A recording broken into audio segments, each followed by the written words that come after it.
More lives not shot in the back, running or choked out to death on the corner. They take the taser for his silence as the coroner. To the yellow journalist that wanna walk to write the facts for worldwide web press stories, always calling them black. Civil rights violated, here's on C1.7. And CIA and FBI agents, present felons with one result on one turn. Most wars are nerds, and 30 more than if I'm on the road, nobody's curb. Professor Mooses, we're fighting for survival.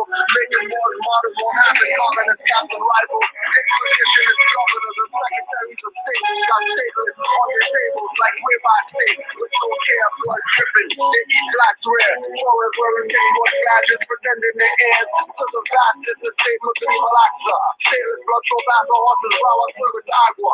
Demons thirst sweat, stealing pioneers and Sakashi, death industry. The start selling black horses and half-closed coffins. Cause legs are missing, killing stateless people, cancer won't even see remission.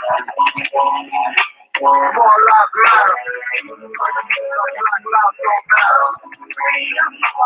More lives matter. Black lives don't matter. More lives matter. Black lives don't matter. More lives matter. Black lives don't matter. System, what system? Not gonna make myself no victim. Run down and kick them off, educate oneself and flip them. All those big titles of nationality strips them. Must treat reality in order to really grip them. In this third dimensional illusion, organize chaos confusion, stealing your protection, mental inclusion, universal law, declaration of the ancient. I self-law and master from the rooftop to the basement, roof to the spaceship, ever since all creation, celestial foundation, ocean floor to the ranges, to the mountain shit, to the cosmic infinite. Basically, we are way above the shit. In other words, get in tune with spirit, take a breath and accept mental polarity, gender rhythm, correspondence, vibration, cause and effect.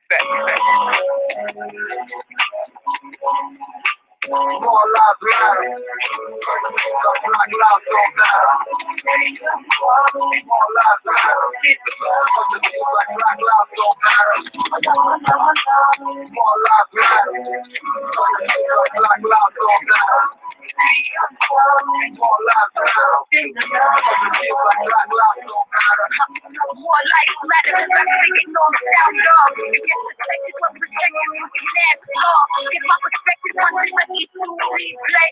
All the news that I relay, so they want to catch all. But we get on to the next one. No protect my money down. And you tell my cash drop. Can't believe what I see that. Can't believe what I saw. Trayvon, Michael Brown, that was a bad call. The afterlife, visited the class brawl. Who they really want to see with the crown on high and the guards on free? I am free and you're nothing but what your land or your country to see your inalienable rights. The insatiable delight of knowing thyself and bring all injustice to light. What the fight you should play, make your sight for the bright. I'm the mic in the night. More time for you to realize that, More lives matter.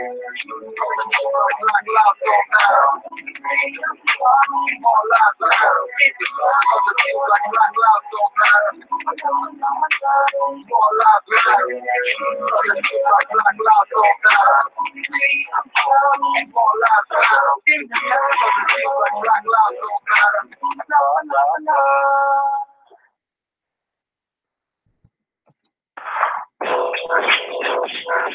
Yeah. Hashtag Operation Rapid Inquisition. Still here. Operation Rapid Inquisition. All the goddesses. I ain't shit. It's my bliss, y'all.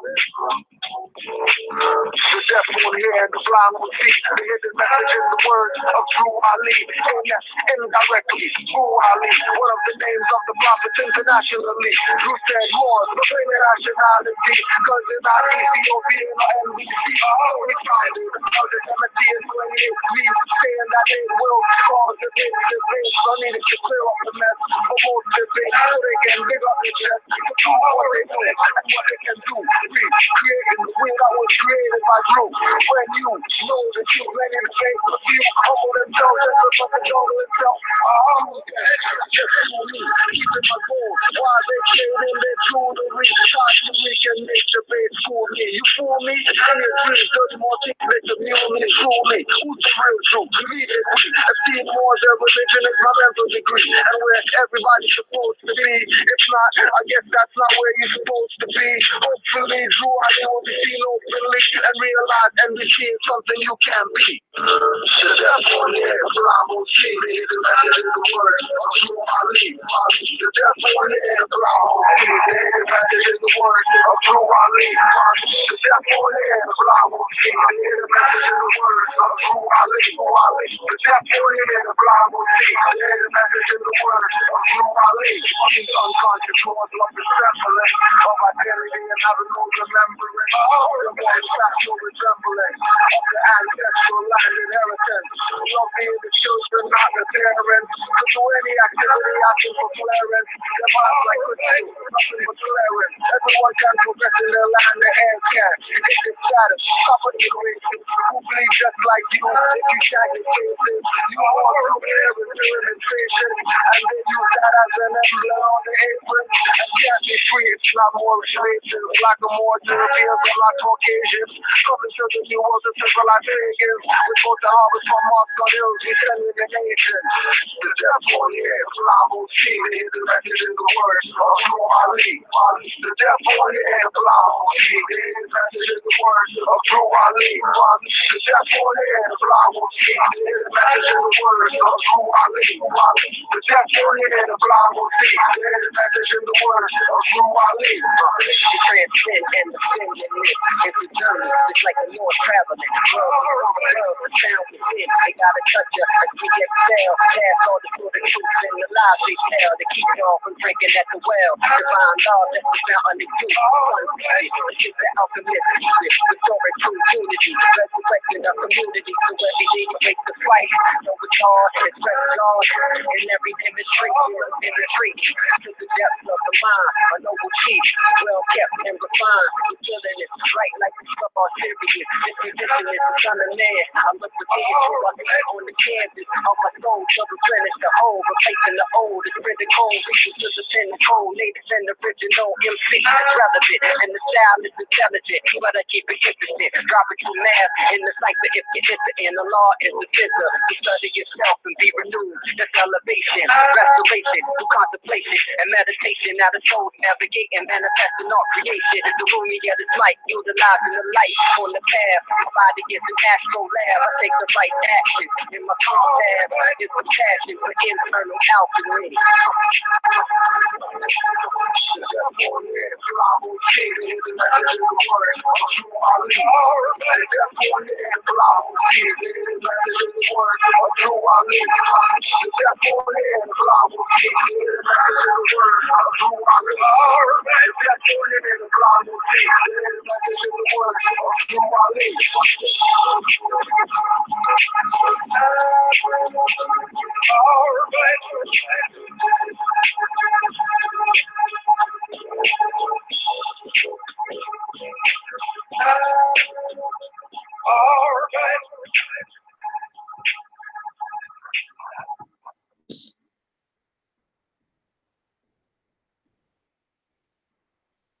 Peace and love, Moors. I am Ms. Raheem Al-L. You are tuned into MHHS, Eyes Wide Open, Sons of Allah, for this third Thursday of November 2018 Gregorian calendar year. I am your host for this evening, along with my co-host, unmuted and Shikujo Adwo L. Peace, Noble. Peace and love, More. What's good? Peace and love, More. All is well, man. Life is great, you know. It's a saying that, you know, less is more. And, you know, I'm just able to see these things from different perspectives in life right now, bro. I'm just thankful. I'm humbled. I'm thankful.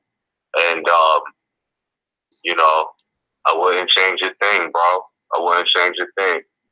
So, you know, I'm happy to be here. I'm thankful to be here on this platform.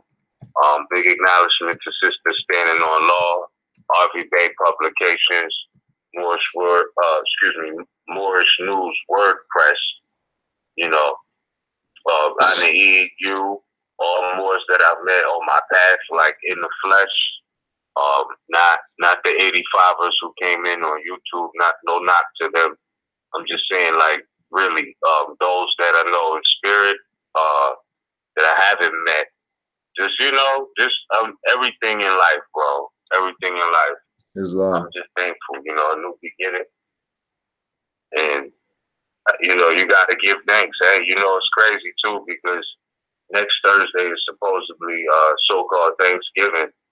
And not that we celebrate the Pilgrim holiday, because in all reality, they're celebrating us in our land. And, you know, what they consider to be a successful navigation to what they deemed the new world, which was nothing new to us, but relatively new to them. And, you know, the whole thing with Thanksgiving has a lot to do with Moorish history. You know, they misnomer we Moors in most of their books, majority of their books, as Indians, you know, of their later books anyway, as Indians. But, you know, that's not true. However, we Moors do have a connection to Asiatics, as was in by Noble Drali and, you know, just natural geography, you know, because he was mentioning in the Circle 7 about the Asiatics of America who are of Moorish descent. These were the ones who lost their nationality in 1774. And he said the reason why was because they honored not the principles of their mothers and fathers and strayed after the gods of Europe, of whom they knew nothing. Like, that's really deep, because you see it happening today still. You know, a lot of people have overcome that religious barrier, but there still are people who are straying after gods of Europe, of whom they know nothing. Yeah. And whether that be a piece of paper with a European face on it called the Federal Reserve Note, whatever it is, whether it be a poster on the wall, it's all basically idolatry. And this is why it's distinguished. You will hear certain Moors or Muslims, etc., say, you know, they give praise to the true and living God. And that's because the true and living God is not idol. It's not a statue. It's not something that's inanimate. It's a real living thing. It's a real living energy, shall I say. So, you know, when people give thanks to the true and living God, know the distinguishment that they're in tune more than likely with the natural energy opposed to the idolatry. Anyway, so this is why even in the Circle 7, it speaks about, you know, Allah alone is worthy of thanksgiving and praise.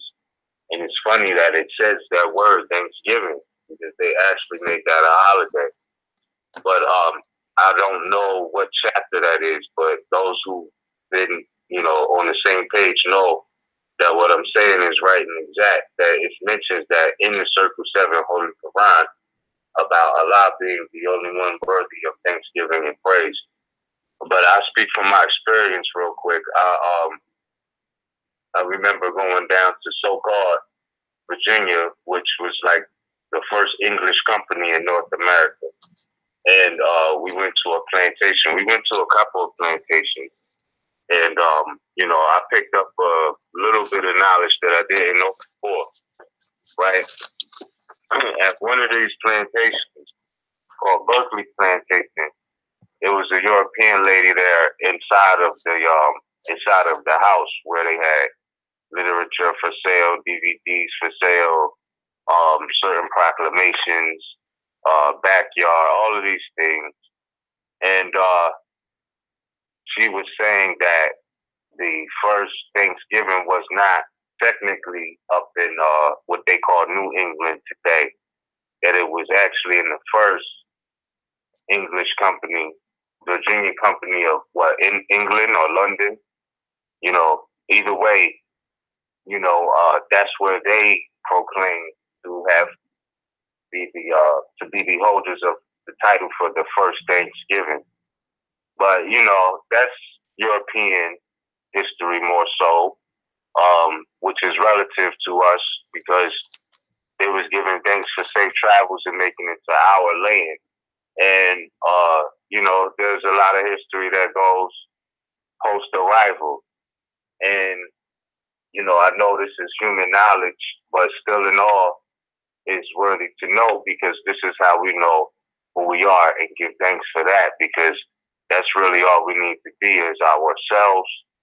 And within that comes the upliftment because that's how Noble Ali began to uplift Moorish America or Moors, Moroccans, Asiatics, Moabites, Hamites, Canaanites, etc. We have many appellations. It's a fact. So, the deal is, be yourself. Give thanks for that. Everything, you get it's the smallest things that's worthy recognition. That is something to give thanks for. If you about to go through the winter and you have a roof over your head, give thanks for that. Whatever it is, if you have a family that you would like to celebrate, give thanks for that, to your creator. You don't have to celebrate the Pilgrim way. I know a lot of people, they don't know none of the history about Thanksgiving. They'll tell you, Pilgrims and Indians, but they're not looking at it like, oh, we're celebrating Thanksgiving. They're more so celebrating that moment of time where they're able to link up with family in large numbers because everybody's off. So they look like that. You know what I mean? But outside of that, I just say, give thanks to the Creator for all the small things that you have, and just work with what you have to get more, to get abundance, So with that said, for now, I yield the floor, bro. For starters, what have you to say about that? I know we already touched on Thanksgiving a while ago. I suggest anybody go back on the MHHS broadcast and really check those out from, what was that, like 2014, 15, 16, 17? Yeah, definitely. But besides that, I'll say this too. My fault, I don't want to cut your wisdom before you get started, but I'll say this too. With the whole theme of Thanksgiving, etc., right? It's like today there's a big issue with quote unquote immigration, and the Europeans are enchanting that this is our country, speaking of them exclusively. When they say that, they're not speaking from a collective we. They're speaking about they're talking about Europeans, even though the claim is not valid because they have no claim, no inheritable. They're not genuine heirs. They're not genuine heirs. So, if you really look at that and all of this immigration thing going on, it's really simple. Like, why? Because you have people, and I know y'all already touched on this, but even with the more from so-called Haiti who was on the Morisco channel, and he was speaking about how he was facing deportation and all of this, and all he could do was get a cancellation of removal because he had joined the MSTV, etc., but was still claiming to be a citizen of the USA. And what I mean by that is that that's not a jurisdiction for the Aboriginal people of this land. And of course, Haiti is, a part of the Atlantis Islands, which is still a part of America. So when we speak about territorial jurisdiction, you really got to understand that because, that's the foundation of all of this. The Europeans, the modern Europeans that were identified by Noble Ali as the pale-skinned nations of Europe, they are the immigrants here. It was people, and this is why I say, Gujo, like, when we go to records, like the naysayers really have no standing, because the historical facts show that for tens of thousands of years, you know what I mean? Yep. Tens of thousands of years, there was people coming to the Americas, you know. And again, I mentioned this map before, but the Europeans don't have 600 years under their belt here. Like they don't have it. So it's like that timeline of going for that spot in history between Moors and Europeans, more 700-year reign in Spain, and their attempt to get there now is really what we're looking at. You know what I mean? That's really what they're at right now. Their rule hasn't been that long, and they're trying to get themselves established on the history books. But nonetheless, the Europeans are the immigrants and never had any standing. So the Constitution for the United States of America, you know, like that's the law of the land. But the Europeans, you know, are obligated and bound to that, and that's like their corporation society, which you were never really a part of. That's what the whole Dred Scott decision was saying as well. And whether that be free man or slave, you know, that's how they get down with their system and their society. It's corporate. So I say that to say that even knowing that, going back to what I said earlier about being thankful to just be yourself and give thanks for that, because we're not you as citizens. Noble Drew Ali laid this out. Everybody want to claim they right in the name of Noble Drew Ali all the time. Then there's some serious analyzation that has to go on with this 14th Amendment and the politicians or whatnot who have a different agenda, right? So I'm just saying that to say that, you know, we're not a part of that. We have our own jurisdiction. There's a reason why it's two seals on the back of the Federal Reserve note. It is different jurisdictions per se, but yet they're one based off of, or have a unity, shall I say, based off of the Treaty of Peace and Friendship and other principles underlying that Treaty of Peace and Friendship, 1787. So, you know, when you look at it from that perspective, you know, they really don't have jurisdiction. International law always applies. And the 14th Amendment is not something that we should be up under anyway, according to the Prophet Noble Drew Ali, and the case law is based on it. And with that, for now, I yield the floor, Mark. There's a lot more. First of all, with regard to the giving thanks, just so everybody knows, ours passed already. The one out here passed already. So have fun, enjoy the gobble gobble. But somebody sent me something today.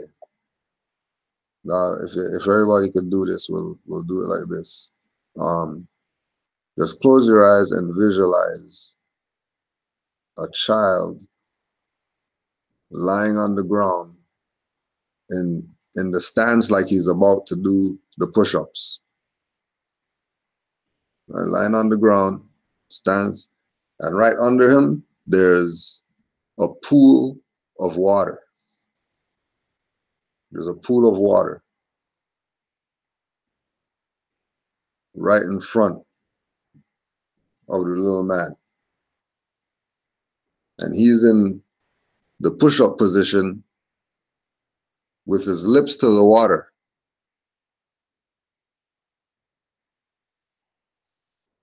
And then the picture says, Lord, if I'm ever ungrateful, forgive me, because the water looks like chocolate milk. So don't be an ungrateful bastard. Give thanks for definitely what you have and what you're able to do, what you got right now, to date. Give thanks for the stuff that you lost because you didn't need them anymore. It was probably just baggage weighing you down.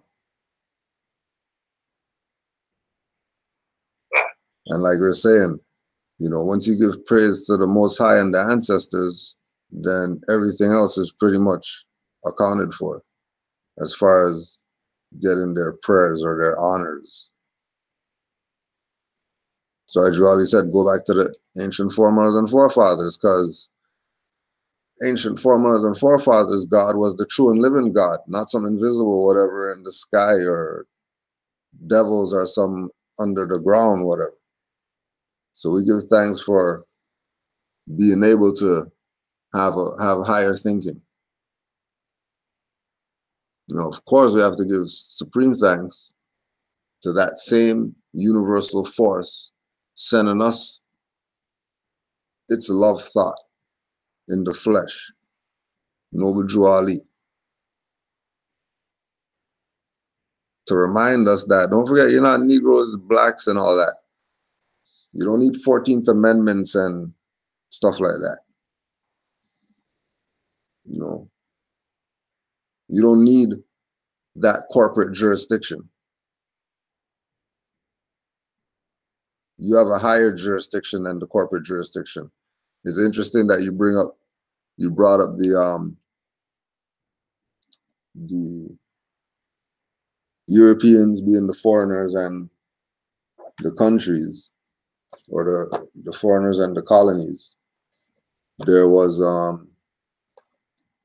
my uncle Stuart, 2 years ago, when my dad came here, he left some books. So my dad came back again and he left some bay leaf for me. So when he came to bring the bay leaf, he's like, "Oh yeah, I forgot to give you these books from 2 years ago or whatever." so he sent me some. There was about 10 books in there. You know, all of them related to some Africa or Egypt or Kemet or whatever. But there was this one book, The Making of the West Indies. The Making of the West Indies.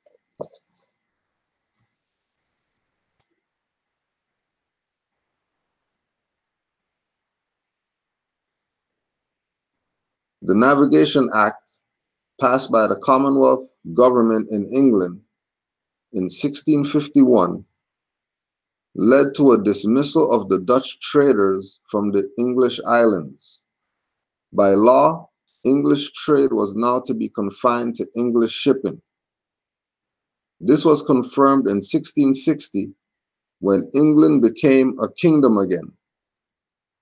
As a result, 2 strenuous wars were fought between the Dutch and the English, with the French assisting their old trading ally, the Dutch.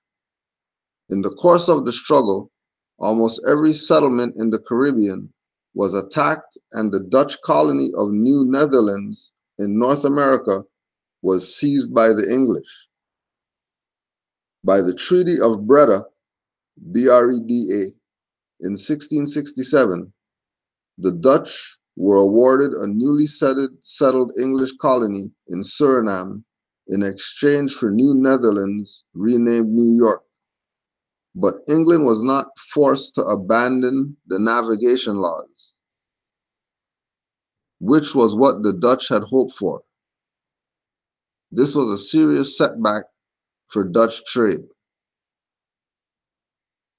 So like I said, they have their own jurisdiction thing going on. That has nothing to do with you.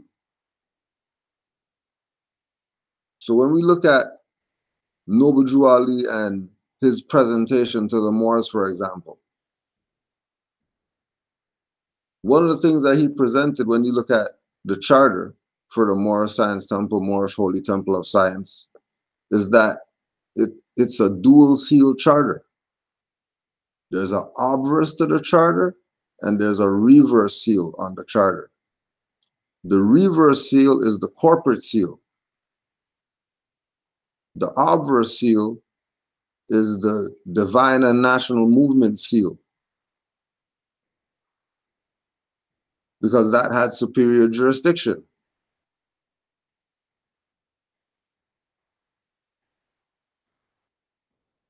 So we give honors to the Prophet Noble Drew Ali for presenting everything that he did so that we can find our way out of this mental enslavement that we got ourselves into, following people that we shouldn't even be following.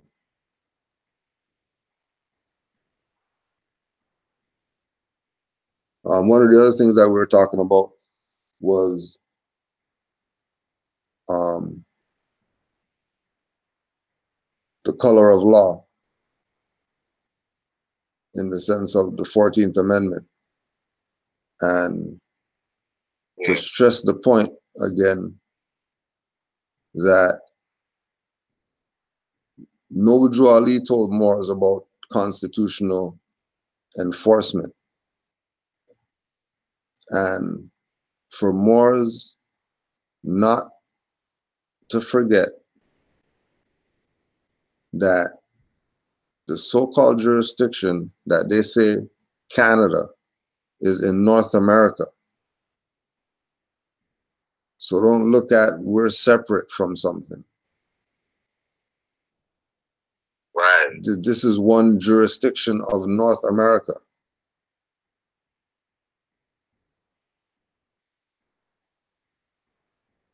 Right? But it's a state of something bigger.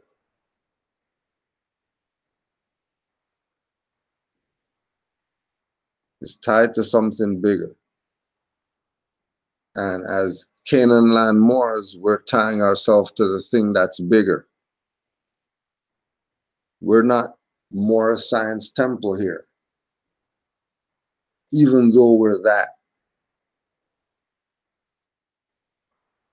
But there's always a superior jurisdiction.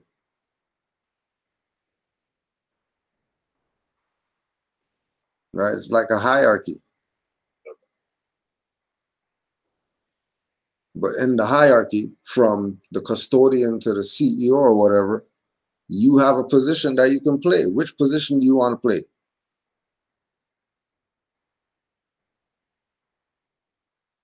You know, the corporate jurisdiction is going to continue to do the corporate things relative to Moor Science Temple, because it is a religious corporation, so there's corporate activity there. But that's not the extent of its activity. That's probably the most limited aspect of the Moorish Divine and National Movement, the Moor Science Temple religious corporation aspect.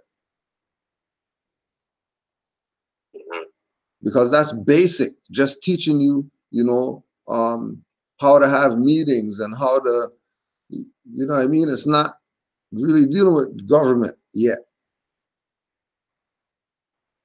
Which is why there was all the business and all that, because you were supposed to like when you come into the Moor Science Temple of America, you're transitioning up the hierarchy. Yeah. To eventually be at the place where, you know, Oscar the Priest was. Or to be where Miliel was. Or even Kurtman Bay, Givenzel, whoever else. But really take what this is and deal with it in the right perspective. Because it can be limited. You know what I mean? It's like Moors will be talking about people who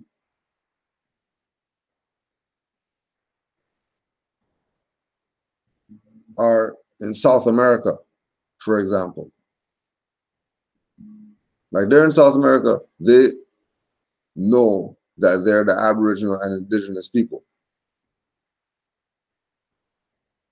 Like they know that. That's just what it is. Now, none of those people have a place where they say they went to go learn about who they are. Right. Like manifested on the earth plane knowing that already.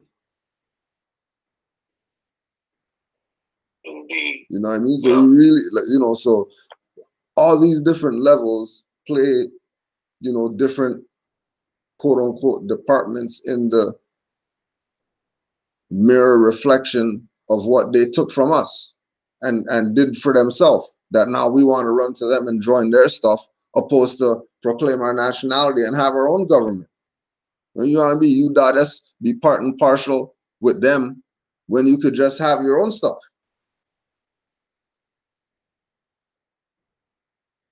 Yeah, exactly, though. Exactly. You know? That is a, bro.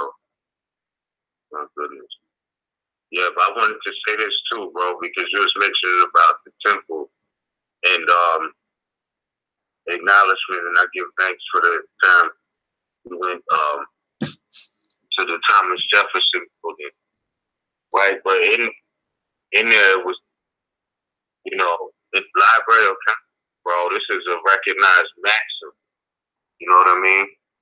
This is a recognized maxim, and it says in there that the only temple in the universe is the body of man, right? And Set and Ra pointed this out to me when we was in there. This is the only temple in the universe is the body of man. Ouch. And I was like, damn, this is recognized in the Library of Congress, right? Now, you know, mind you, Thomas Jefferson, he got a crazy extensive library. Some of the books were removed to be digitized. But what we're saying as far as I self-law and master of your temple, of your body, right, then that means that in law, that's recognized. If they're saying in the Library of Congress that that's the only temple, and it's the same thing they was mad at Yahshua for, too. You know what I mean? Because he was telling the people, like, the kingdom of heaven is within. Like, really stop looking without. You know what I mean? These were the reasons they were mad at it.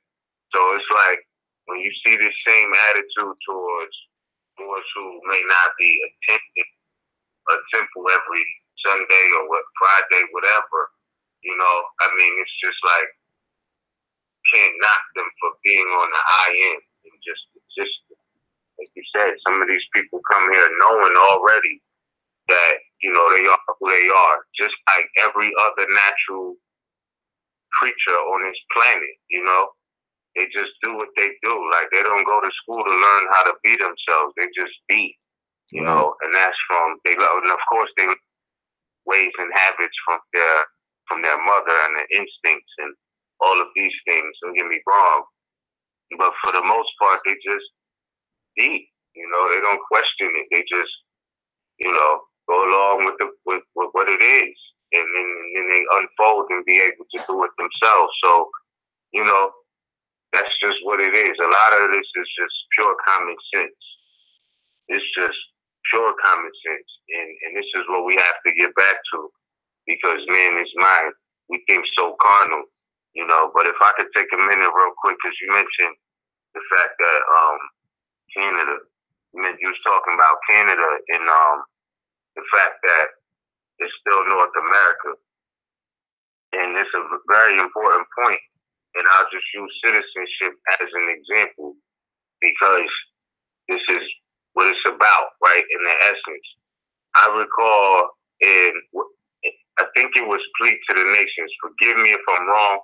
You know, I'm not saying I'm accurate. I need to get back to some of my literature and recheck that. But I do believe it was a Plea to the Nations where Noble Drew Ali called out to all Moors, faithful Moors, and true American citizens, right? Was that Plea to the Nations? Yeah. Forgive me if I'm wrong, y'all. But yeah, it was. Yeah, it was, right? Yeah, it was, man. This all right. That's Plea to the Nations. And he said he was calling on all true American citizens. And I'm like, when you listen to the brethren who said he was being deported because he was claiming to be a citizen of the USA, You understand? Like, that's a very big difference between an American citizen and a citizen of the USA.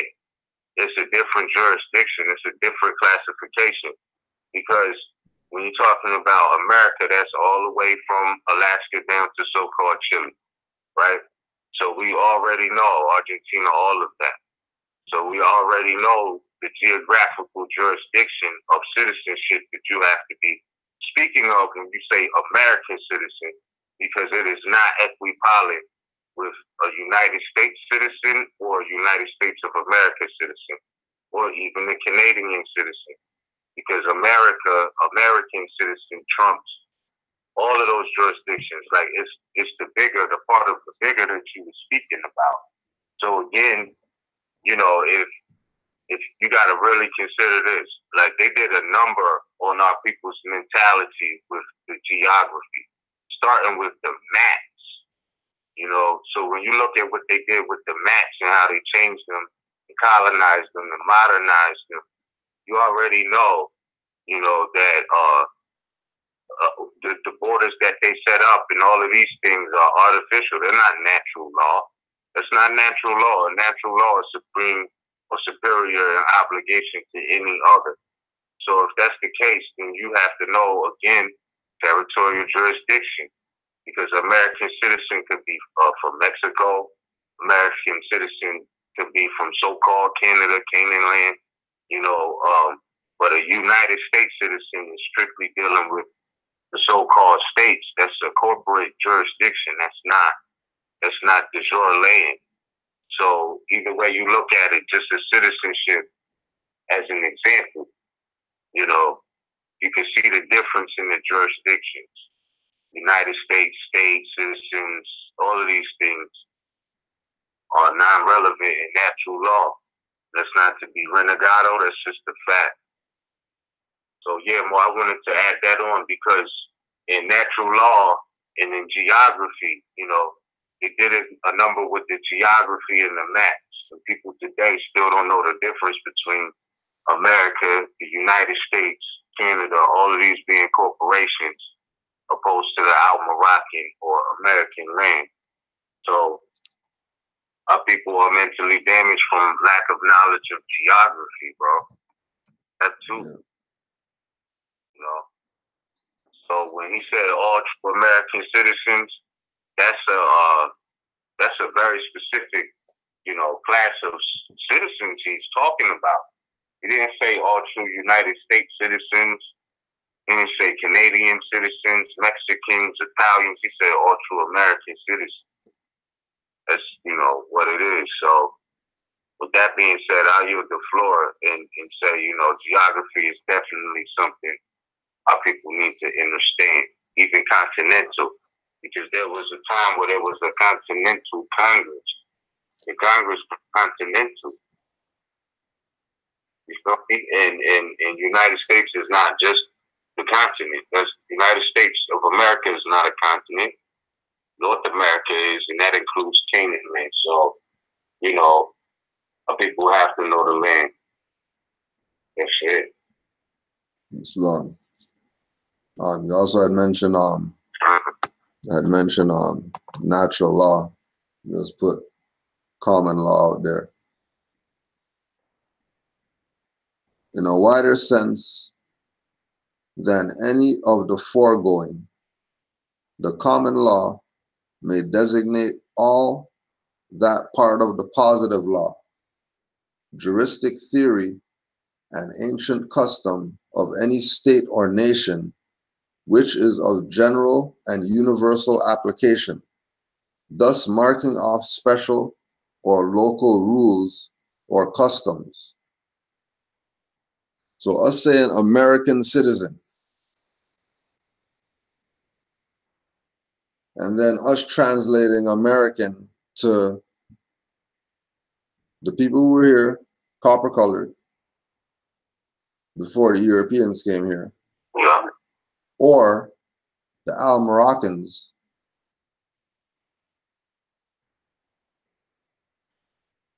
that's marking off special rules or customs that would apply to these particular people that other people will not really have that power.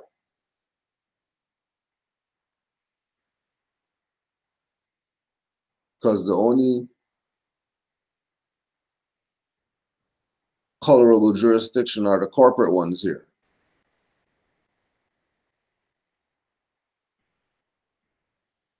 And the irony is that the people are the corporate energy that keeps those corporate things going. Because they're not putting their energy into themselves.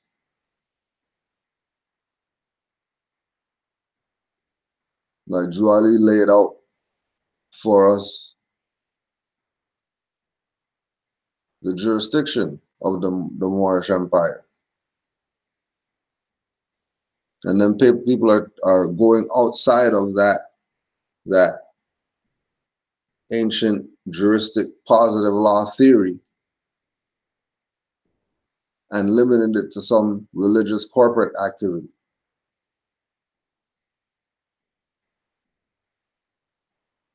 And then stating that that's what Noble Juali brought.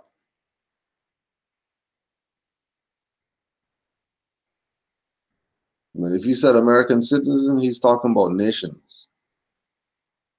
He's not talking about corporate jurisdiction. Indeed.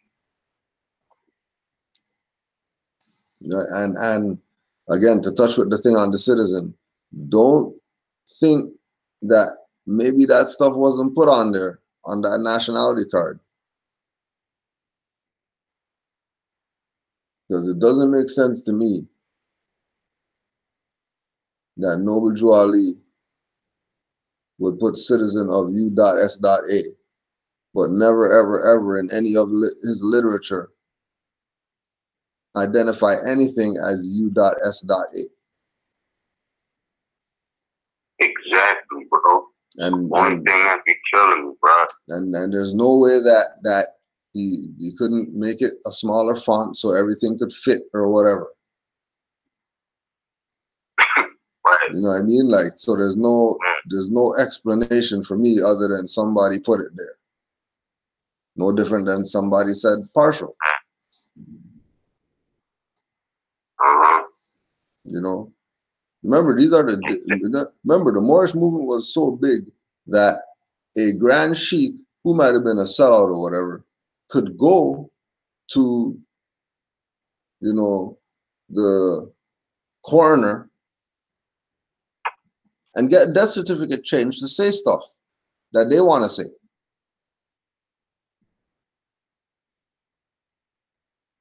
People who got a taste of the fame and nobility that they got from Noble Juali just for being around him.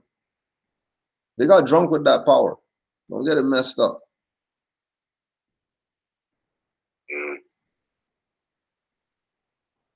They got drunk with that power.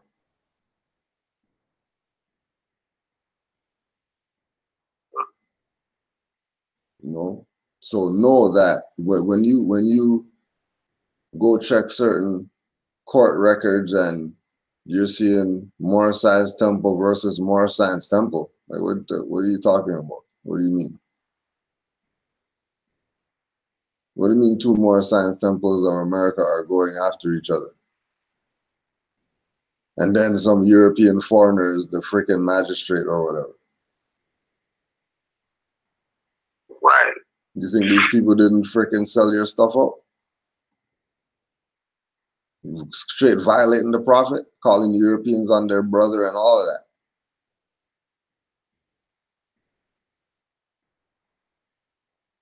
Yeah. You know what I mean? Like how you trademark something that's not yours. It reminds me of early out, before we even went to Mecca and all that. There was these Moors that I was building with for a little bit. Just trying to find out what this is about or whatever. And I can't remember if it was a picture that I saw or if they were telling me about it, but the Quran came up. You know what I mean? I was like, yo, you know what I mean? So, you know, that's a book that's available or whatever. Like, yeah, you know, I mean, you get that book ain't nothing. And then I'm like, well, yo, well, if you're in a temple or whatever, you know, let me get the book from you or whatever. Well, you know, well, I gotta ask the Grand Chief, get permission to see if we can sell the book or whatever. I'm like, why you gotta do that? What do you mean? Oh, because it's for members only. You know. So these people played all types of stuff. That's crazy, bro. You know what I mean? That's crazy. Like not that I couldn't. There wasn't even price attached to anything or whatever like that. First thing off the top, like, nah, I have to get permission. I have to get permission from the Grand Chief to see if you can get a Quran. Because that book's for members.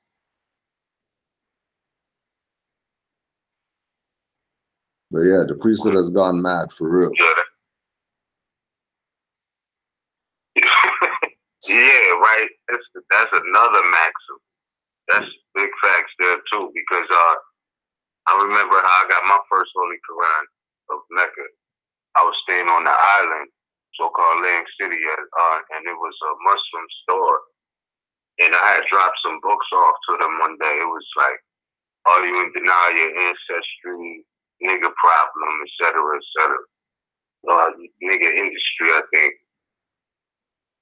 And you know, I just was getting the word out, like, and I was walking back from work one day, and I was like, yo, stopped in there. I wanted a Holy Quran of Mecca.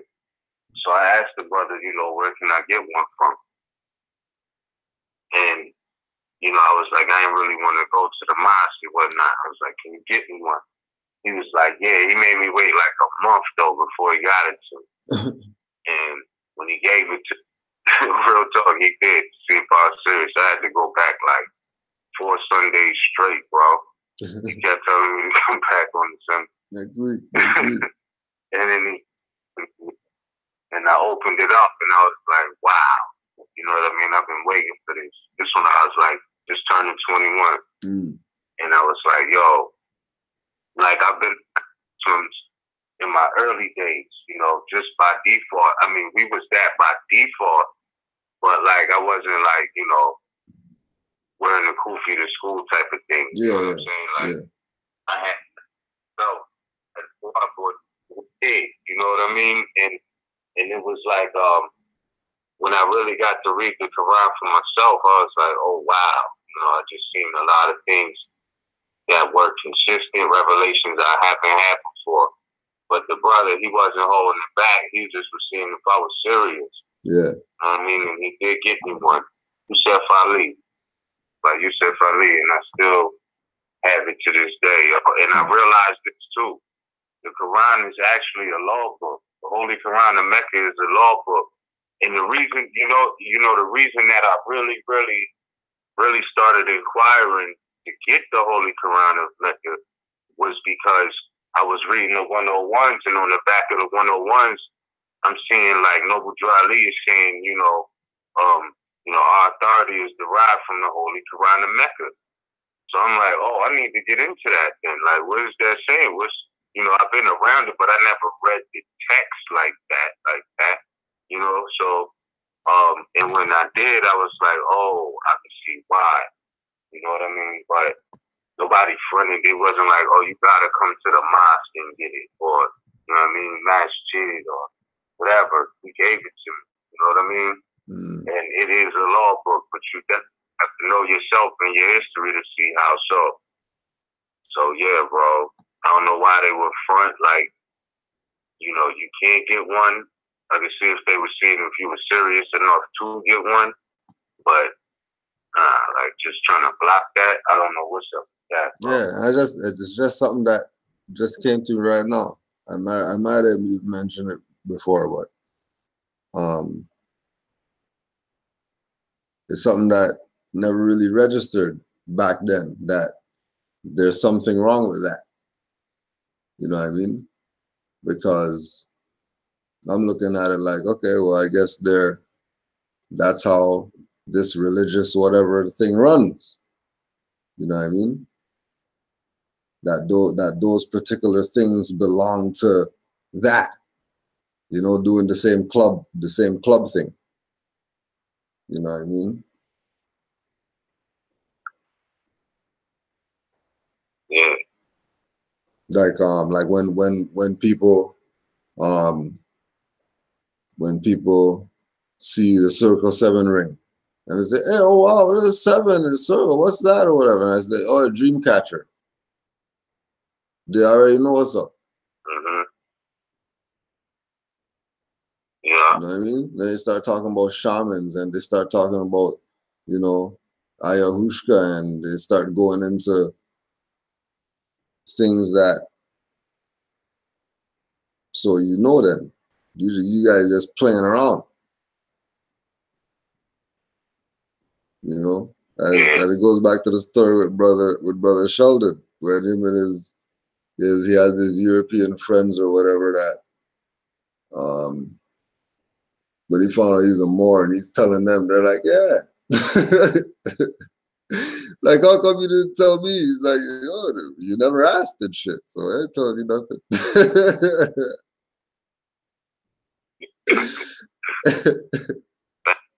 Yeah.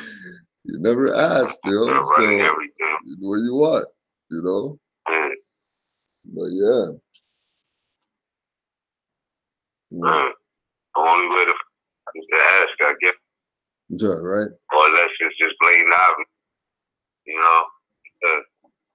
I mean, sometimes you gotta just, people just be being themselves, and they like, it's funny. It's like people Moors are in civil society.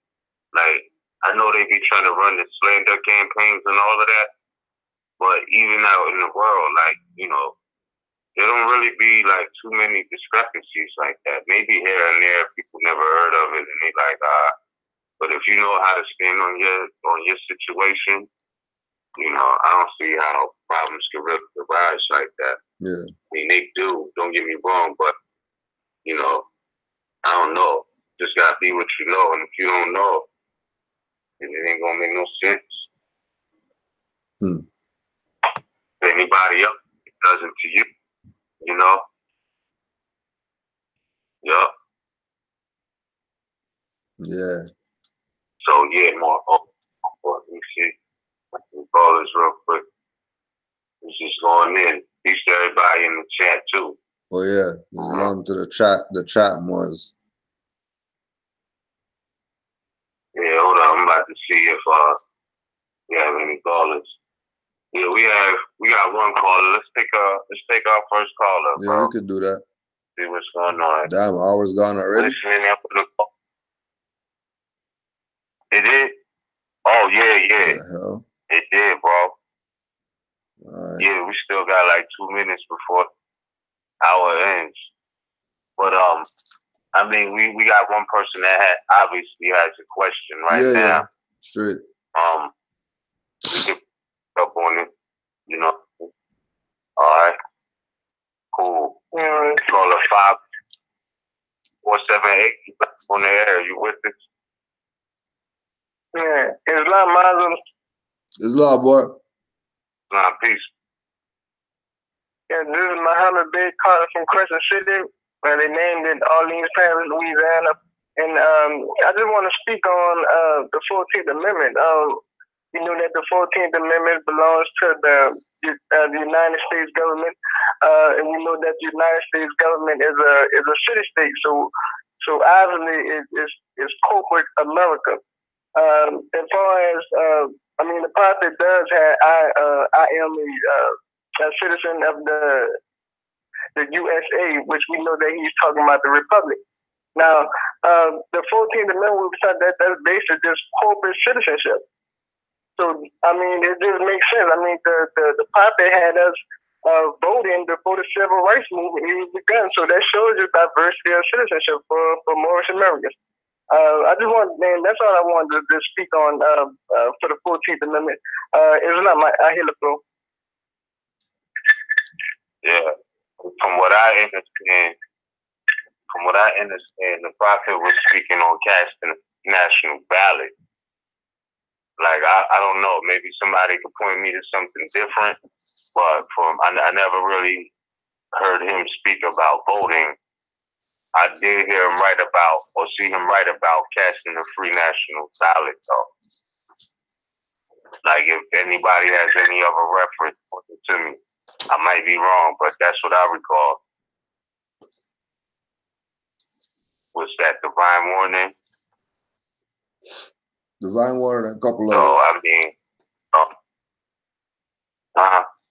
yeah, I said Divine Warning and a couple others. Yeah. Yeah, absolutely. So that's what that is. You know, I don't know. I don't know if the brother is still there, but that's what that is. Islam, I'm still here. I'm still here. I was just listening to your response. I'm still here. Islam. Oh, okay. Yeah. So I don't know what you mean by the prophet had us voting. You know what I mean?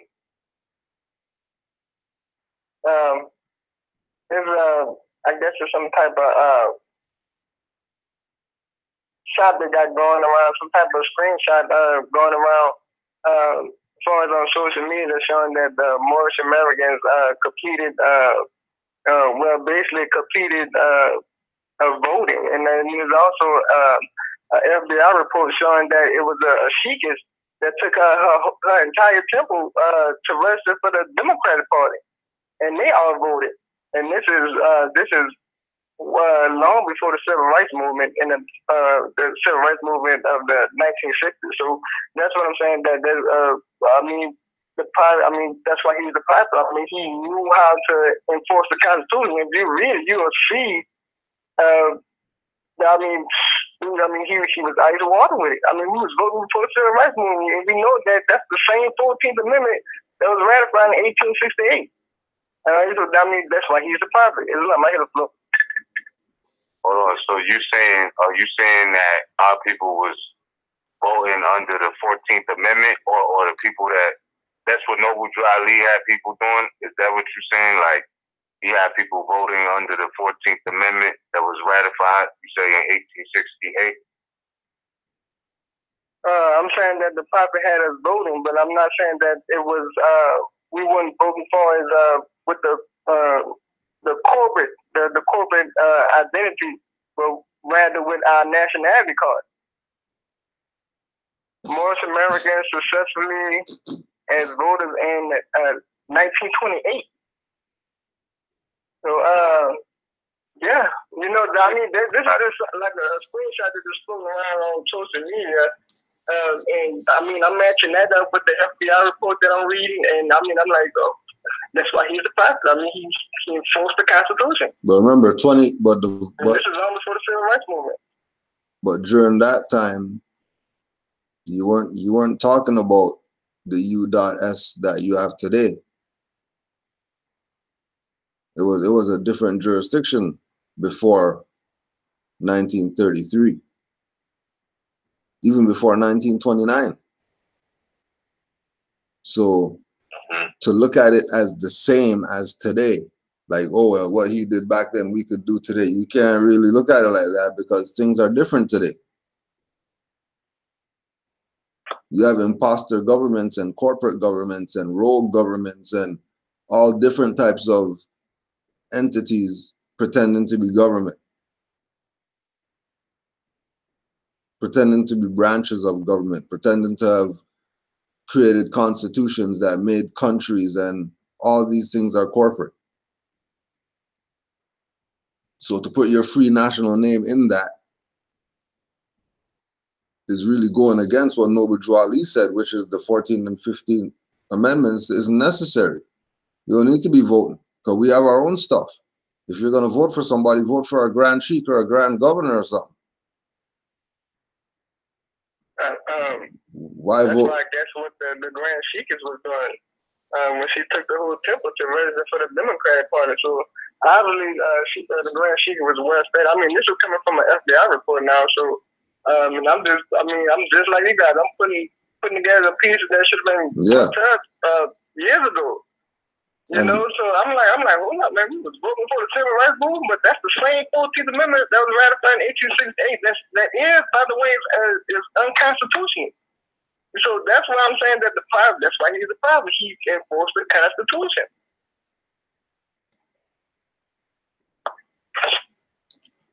Yeah, but I'm asking you, are you saying that under the 14th Amendment, and that's his prophecy fulfilled? Like, is that what you're saying? Well, I'm basically just giving honest to the private. I mean, I'm putting the pieces together. You know, I continue to study, and I'm just seeing what I'm seeing bits of pieces of what the prophet actually done. And I mean, I mean, we should have had this years ago. I mean, this is just like, I'm like, the fact that we was voting for the civil rights movement, that completely blows Black history out the water. All right, I mean, it just knocks it out, because the civil rights movement is based on our voting rights and us getting bit by dogs and fire hoses and hang. But when you study private noble journalism, we've been voting for the civil rights movement, you know, like that. It's not my head to go. All right, cool. Yeah, like I said, my understanding, I don't know if he answered, I mean, I don't feel like he answered that directly as far as the relativity of the 14th Amendment. You know, if anybody was doing that, I'm pretty sure it wasn't because Noble Drew Ali instructed them to do that under the 14th Amendment when he clearly said, you know, that was not necessary. On top of that, you know, all I recall Noble Drew Ali speaking about was free national ballots. And even today, you know, you still have some people who, you know, give their energy and opinion to, you know, what the Europeans have going on as far as their governmental structure, so-called their governmental structure. So, I mean, you know, I don't know.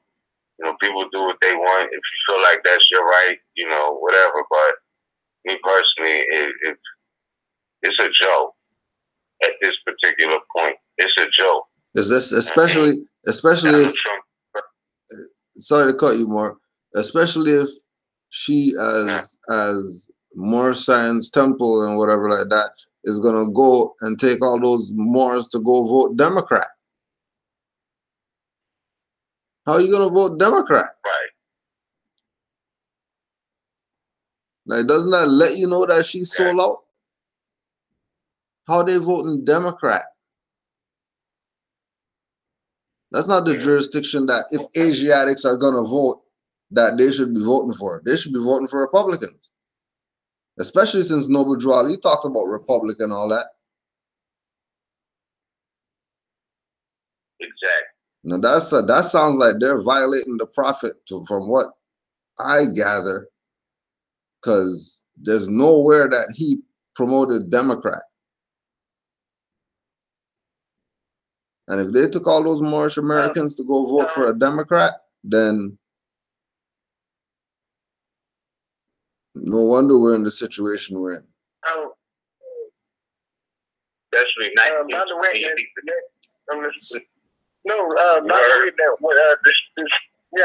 heard what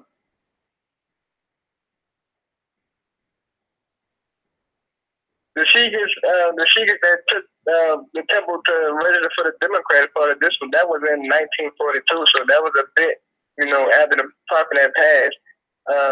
But what I was reading to y'all, it looked like that was like some like on a plaque, and it states that the Moorish Americans successfully voted in 1928. But it's the FBI report in 1942 is where the Sheikhs went took the entire temple and registered with the Democratic Party. Yeah, that's supposed to sell out. That's supposed to sell out. So what do you think?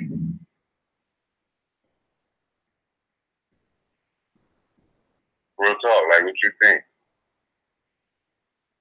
What does your vote mean today? How about that? You know what I mean? Because the reality of it is they've been telling y'all that this is a joke. If y'all still think voting is where it's at, then, you know, you know, well wishes, but come on. Like literally, Donald Trump is the president, bro, of the corporation. They're handpicking these people. Your vote don't matter. I don't care who went to go vote and what temple went down to register people to put them under that jurisdiction. Your vote don't count. Case in point, Hillary won the popular vote. She won the popular vote. Like, that's the real fact. She won the popular vote. It didn't matter. He was handpicked by the Electoral College. So, you know, if y'all still ain't catch on to that, and I'm happy about, you know, playing games with them about your opinion of who you like and want to see in office and all of these things. And, you know, we still have a way to go. We have a very long way to go because they're still missing the point. And it's Moorish Americans that's missing it. Exactly. It's Moorish Americans that's missing it. That's what's crazy. People who should really know better talking about they're going to take people to go vote Democrat. Word. They got Sheikhs on their appellation and all that. But that lets you know, again, like we keep talking about, why it is of the most important that the individuals who claim that they're Moorish Americans or Moors or whatever, that they study. Like, you better be studying.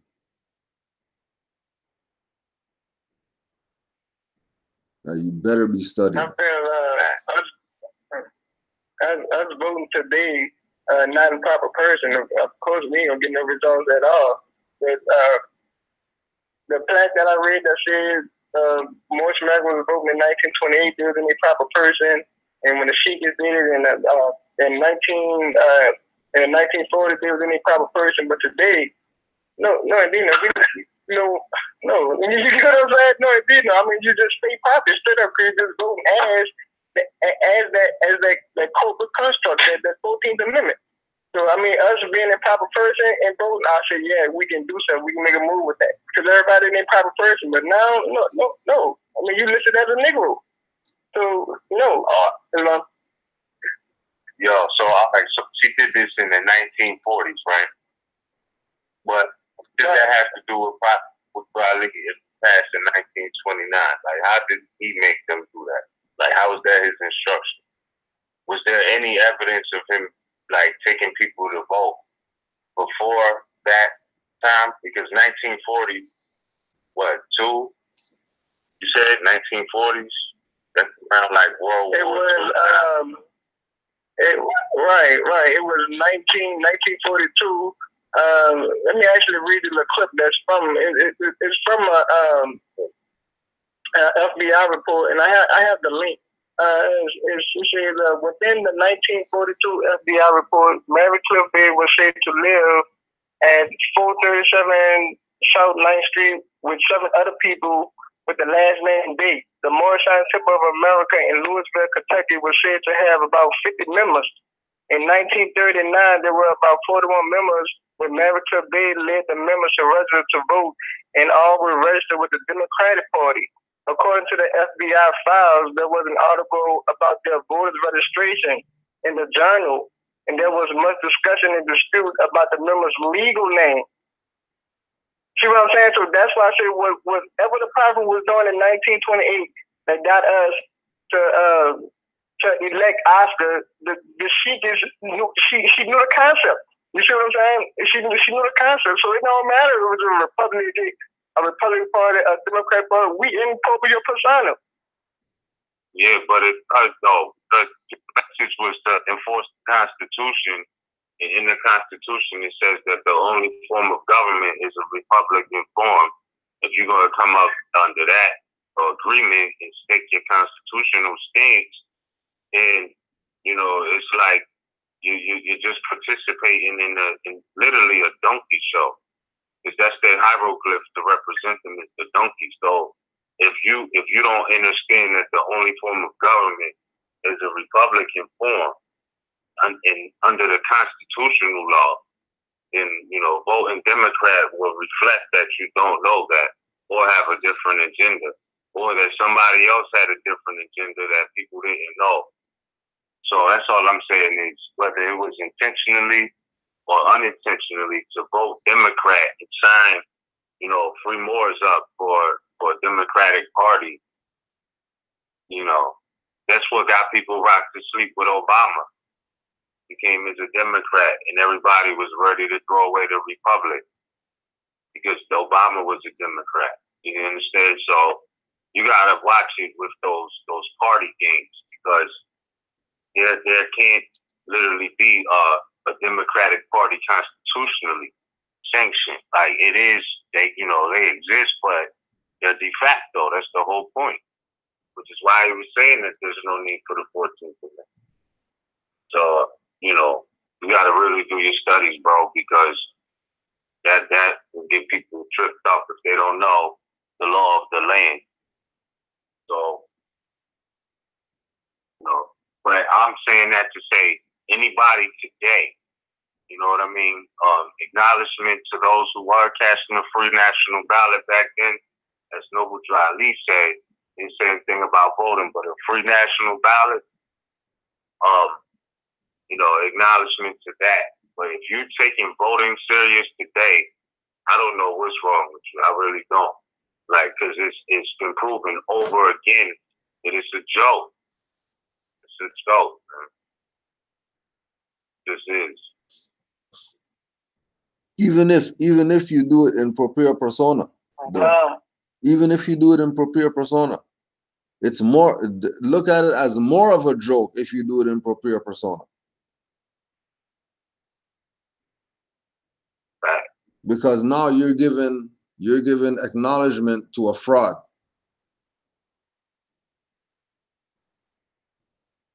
You're giving acknowledgement to a corporate jurisdiction that really doesn't have jurisdiction. You shouldn't even be dealing with them. But they're not the government. We are. And like I was saying before, why don't we vote for ourselves? How about we vote for ourselves? Yeah. Gotta know ourselves to do that. All right.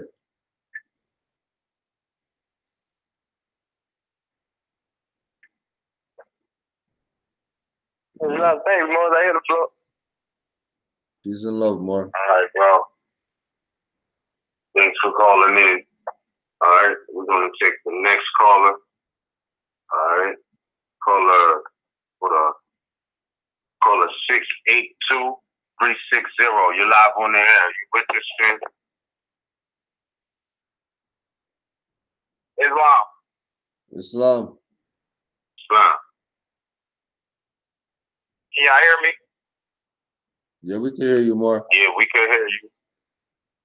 Okay. Yeah, I was listening in to the last caller. So he had some points that I was trying to listen.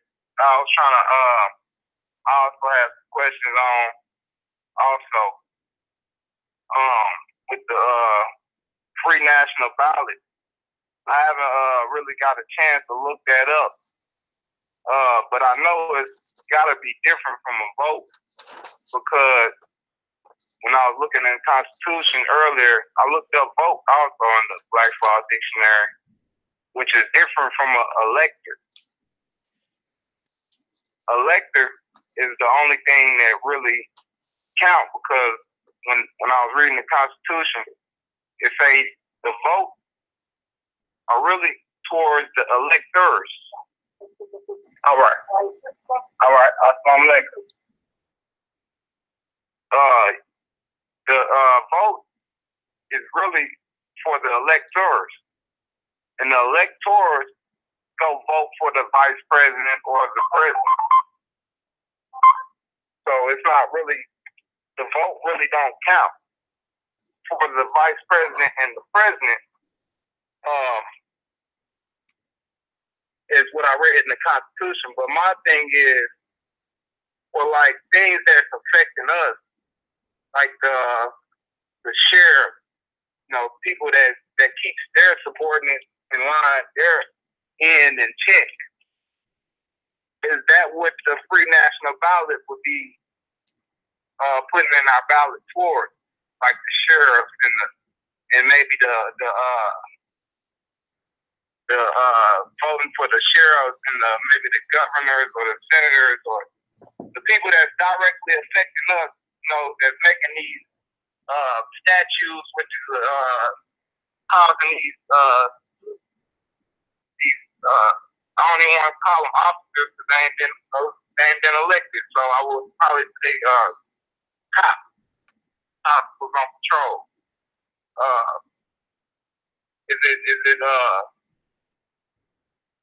Would that be a free national ballot voting, but electing the sheriff and or what is a free national ballot? Is my question. Yeah, all of that, like specifically to your question. You know what I mean? You mentioned voting for a sheriff. You got to understand the free national ballot is more ancient than voting. And you see that they still practice those customs today, even in like the lodges and all of that. It's the ballot, the root word is ball. So this is where you get like blackballed and all of these things from. But the sheriff, you know what I mean? These are things that go back to Moorish science because the sheriff is a Moorish title. So yeah, you would be casting a ballot for a sharif, really, but this is a process that came from Moors' ancient culture or Muslims' ancient culture.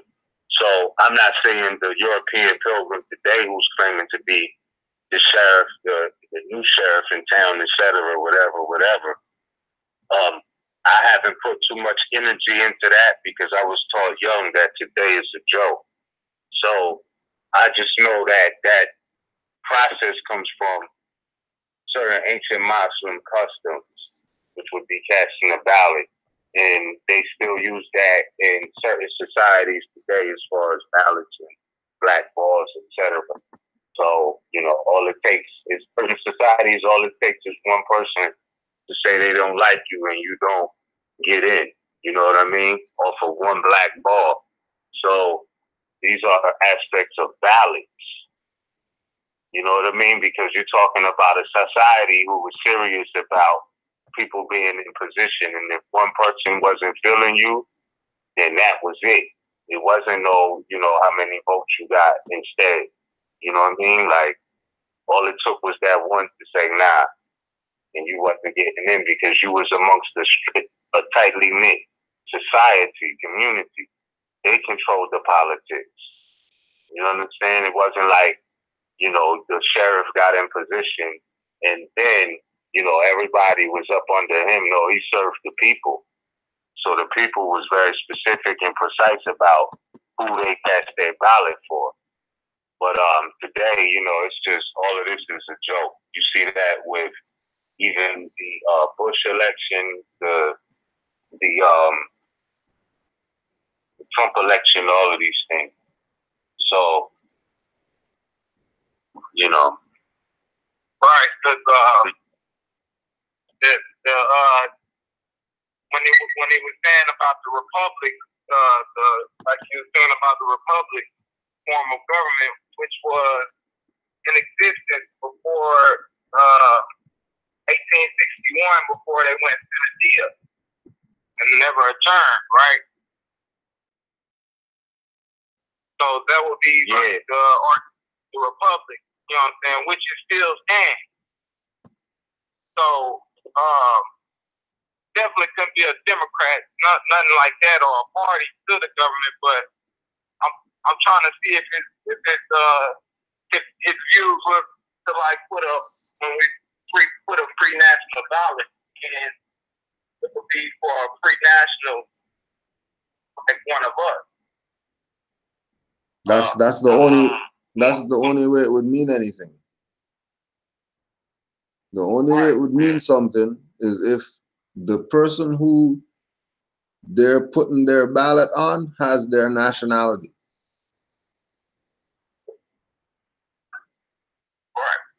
But then again, you're gonna have to ask the question now: how did this person get in this corporate position? And if they got it like that, then why not just do it for our own stuff? Right. If you got enough to run for the mayor of the city of whatever, why don't you just run for the people?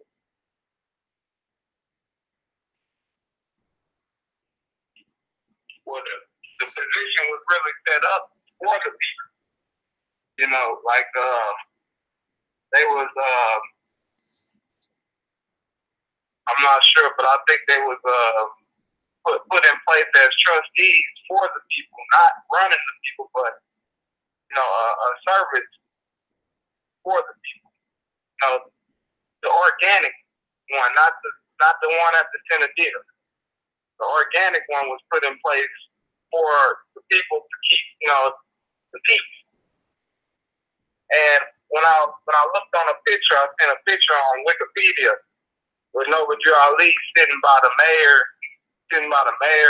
of Chicago, sitting by someone else, I forgot. The picture, if you look it up, he's sitting with he got the chief hat on. It's like he got the feather with the turban and the feather sitting in the chair. You know, I don't know. And then I read some other literature when it said he went down to the inauguration of President Hoover or Hoover. I forgot what president, but he went down to the inauguration of the president to let them know, you know, let them know about what I guess present the information again to the president at the inauguration, well, not to the president, but to the nation at the president's inauguration. Yeah, but we still have the inferiority complex because we think that they're validating him. No. Because he was at the whatever, or because the mayor was sitting with him, or the Secretary of State was sitting with him, then, you know, we have to be part of the. No, he was in his own jurisdiction. And if we're beneficiaries of what he's what he's presenting, then we're in our own jurisdiction. We're not partial to them. We can't be. We're partial to them. Right. Because we're really the government. You know much if the people really realized what they had just from taxes alone, back taxes that these people have to pay, including the people who've been here pretending to be the people who should be collecting taxes. We would have no issues. Because automatically they just have to go back home because they couldn't pay the debt that deal.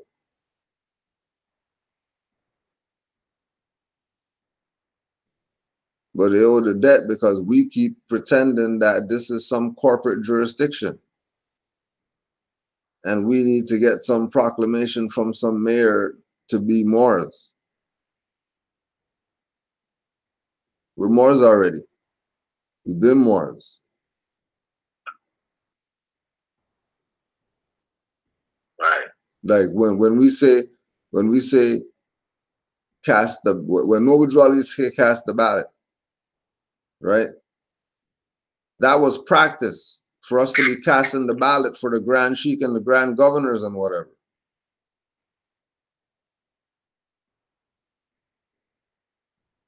Right. Like he established our government for us. We have our own constitution. We had nationality card. We didn't have a membership card. We had a nationality card. You know what it means to be the first people to be identified in the Americas? Legitimately? Not by a foreigner, by the actual sovereign. jurisdiction? The indigenous. Handle our own affairs. Right. You know? What y'all see? Oh, I'm bad. No, go ahead, Mark. No, I was saying when he said partial, not meaning partial, not meaning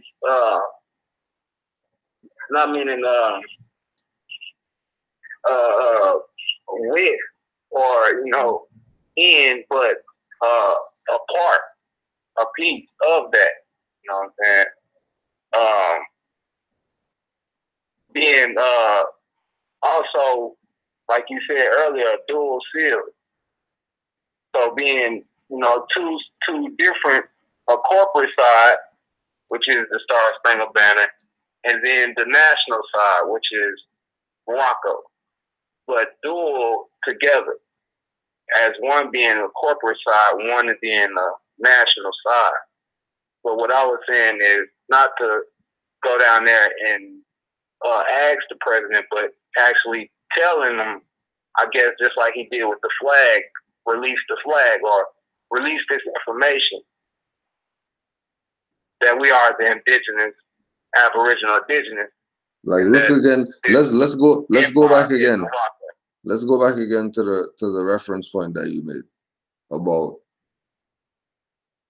we were talking about the seals.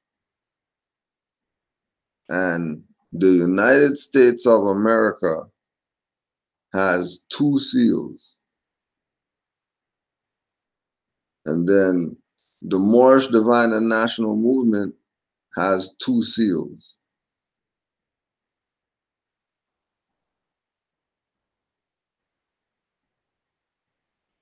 Right? Now, if the United States of America that has the 2 seals gets dissolved, bankrupt, and became insolvent, what's left? Corporate. They lost their sovereignty, with the little bit of sovereignty that was delegated when they became corporate. So what does that mean about Moorish Divine and National Movement now then? What position do they have now? Don't they have the true national sovereign position now? Right, if we claim it, you know what I'm saying? If exactly that's why these people trying to play the thing that this is a club. So you don't take it as your own, as you're the sovereign.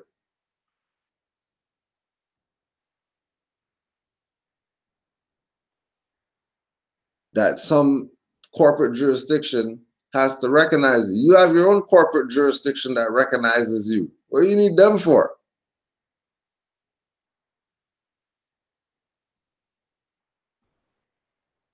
Like U.S or whatever recognizes.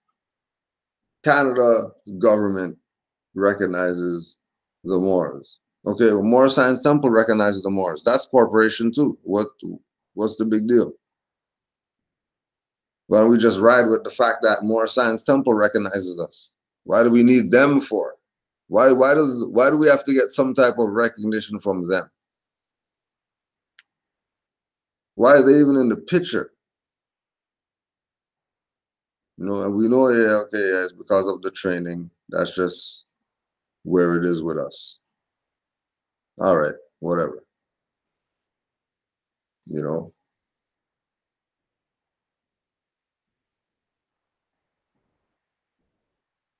But we have the supreme jurisdiction as Moors that know that we're the Aboriginal, Indigenous,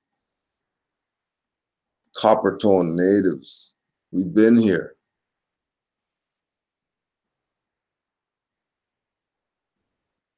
And what was done before was not under love, truth, peace, freedom, and justice, because this is a new era of time now. Remember, he was saying this back then. They were calling Noble Drew Ali president. He was talking about all the Moorish science temples are Asiatic states. Like we talked about, Moorish had grocery stores, markets, all of that.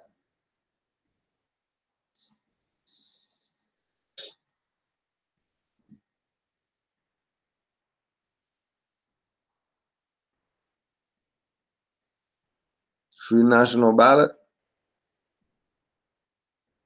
Trust that we would be voting for nationals. We wouldn't be voting for some corporate people. Fact. They're voting for somebody with a license.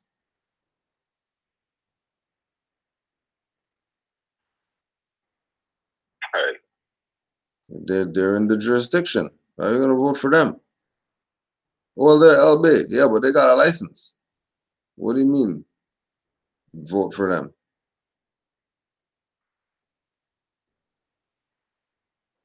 No, if they have a nationality card and a right to travel card and they're saying vote for them, then we, oh yeah, I'll put my vote down.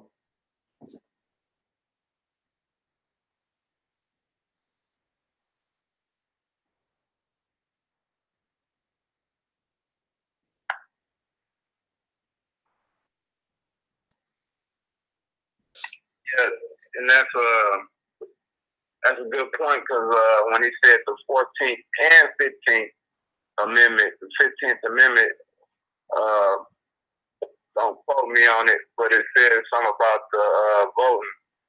So right then and there, he was, that would be a violation of what he was talking about when he said that no need for the 14th and 15th Amendment. When you go back and read, the 15th Amendment has the right to vote for the citizens. So he said there's no need for that. So, yeah, I agree on that one.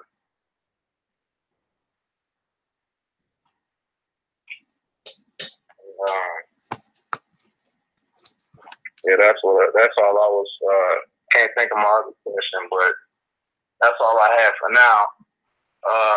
If we got more time, I'll probably circle back around with the last question. I'll yield the floor for now. I appreciate y'all. Let me get my questions off. It's a lot more. No problem.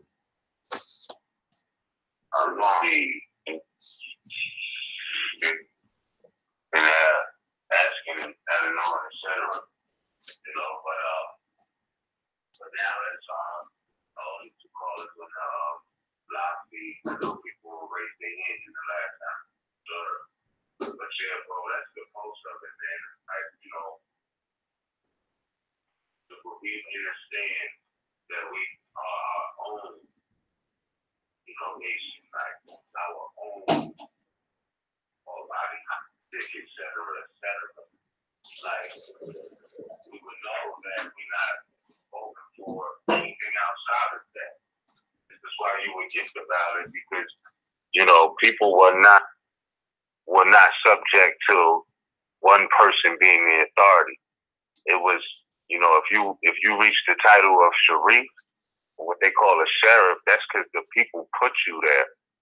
You know what I mean? For that specific society. Just like they take all the Moorish titles, all the Al-Moroccan or American titles, and run with them on both sides of the globe, excuse me, whether they be from, you know, the Eastern or Western Hemisphere. Europeans have found a way to infiltrate and, you know, jack appellations that are not theirs. So today they call themselves Americans, etc. You know, until you really question them, they know they're Italian and Polish and all of these things. But, you know, from the word American to the word Sharif to the word Magi or Magi straight, because remember, you know, the three wise men, one of them was a Magi. It was specifically a Moor. You know what I mean? They refer to the Magi as the Moor. This is in the Standard Dictionary of Facts, not African, not black. They said Moor. You know what I mean? One of the three wise men. So, you know, these are astrological correlations, but nonetheless, you know, the Europeans take a lot of titles that are ours, including Magi, etc., and run with them. Mm-hmm. So you got American, you got Sharif or Sheriff, you got Magi or Magi Straight, you know, and subjects, etc. But you know, for the most part, they didn't create anything that we didn't already invent, whether that be the ballots, etc.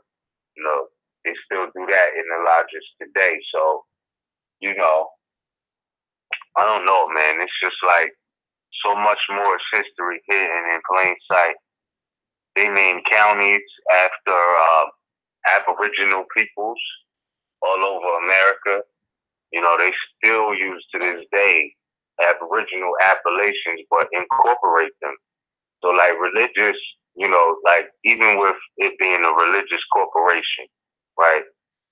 First and foremost, religion isn't corporate, but it's a religious corporation.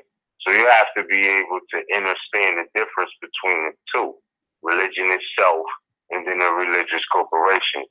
Because what Noble Drew Ali was saying, you know, all true and divine prophets were honored, whether that be Confucius, Buddha, Muhammad, or Yahshua. And today we say Prophet Noble Drew Ali, you know, but all of these philosophies and schools of thoughts were honored because they really were all really one.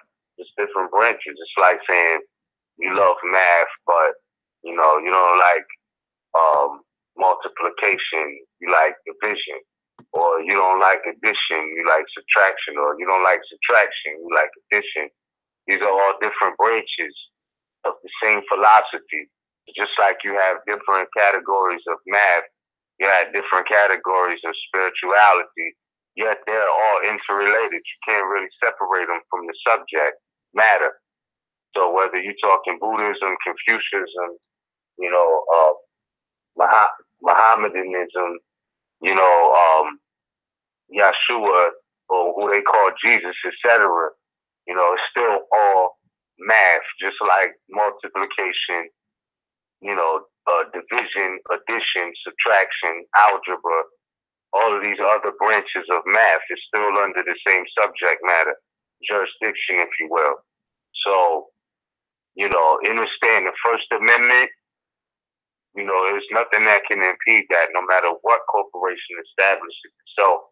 The natural law will always stand on its own merit, which is why he was saying, you know, we honor all of these prophets. So I say that to say, you know, be yourself, be true to your spirit, man, and understand that all of these things come from us. I mean, I don't have the book with me right now, but J.A. Rogers, Sex and Race, Volume 1, 2, and 3, in the index or the appendix, he goes in on all of the so-called major religions, and he correlates references for the stories all being the same. So you have to know, you know, the history, a certain standard literature that you read to be on point with today, to understand the difference in jurisdiction and how just because the Europeans claim something doesn't mean that it's theirs. And most of their activity is through corporate artificial jurisdiction, post-1860s, etc. You know what I mean? Specifically post-1860s. So with that being said, bro, I yield the floor. It's I don't think we have any more callers now. But if you like to add anything on before we continue with the night, bro, however it's gonna go, go ahead and speak your piece, bro. Well, I wanted to ask you this one. A brother in the chat asked about are people being deceived into thinking that the American Indians are the natives of the land? So if you could talk about our people. Well, yeah. Our people, meaning Moors, being deceived to think that the American Indian is the native to the land? Yeah. That's the question? Right.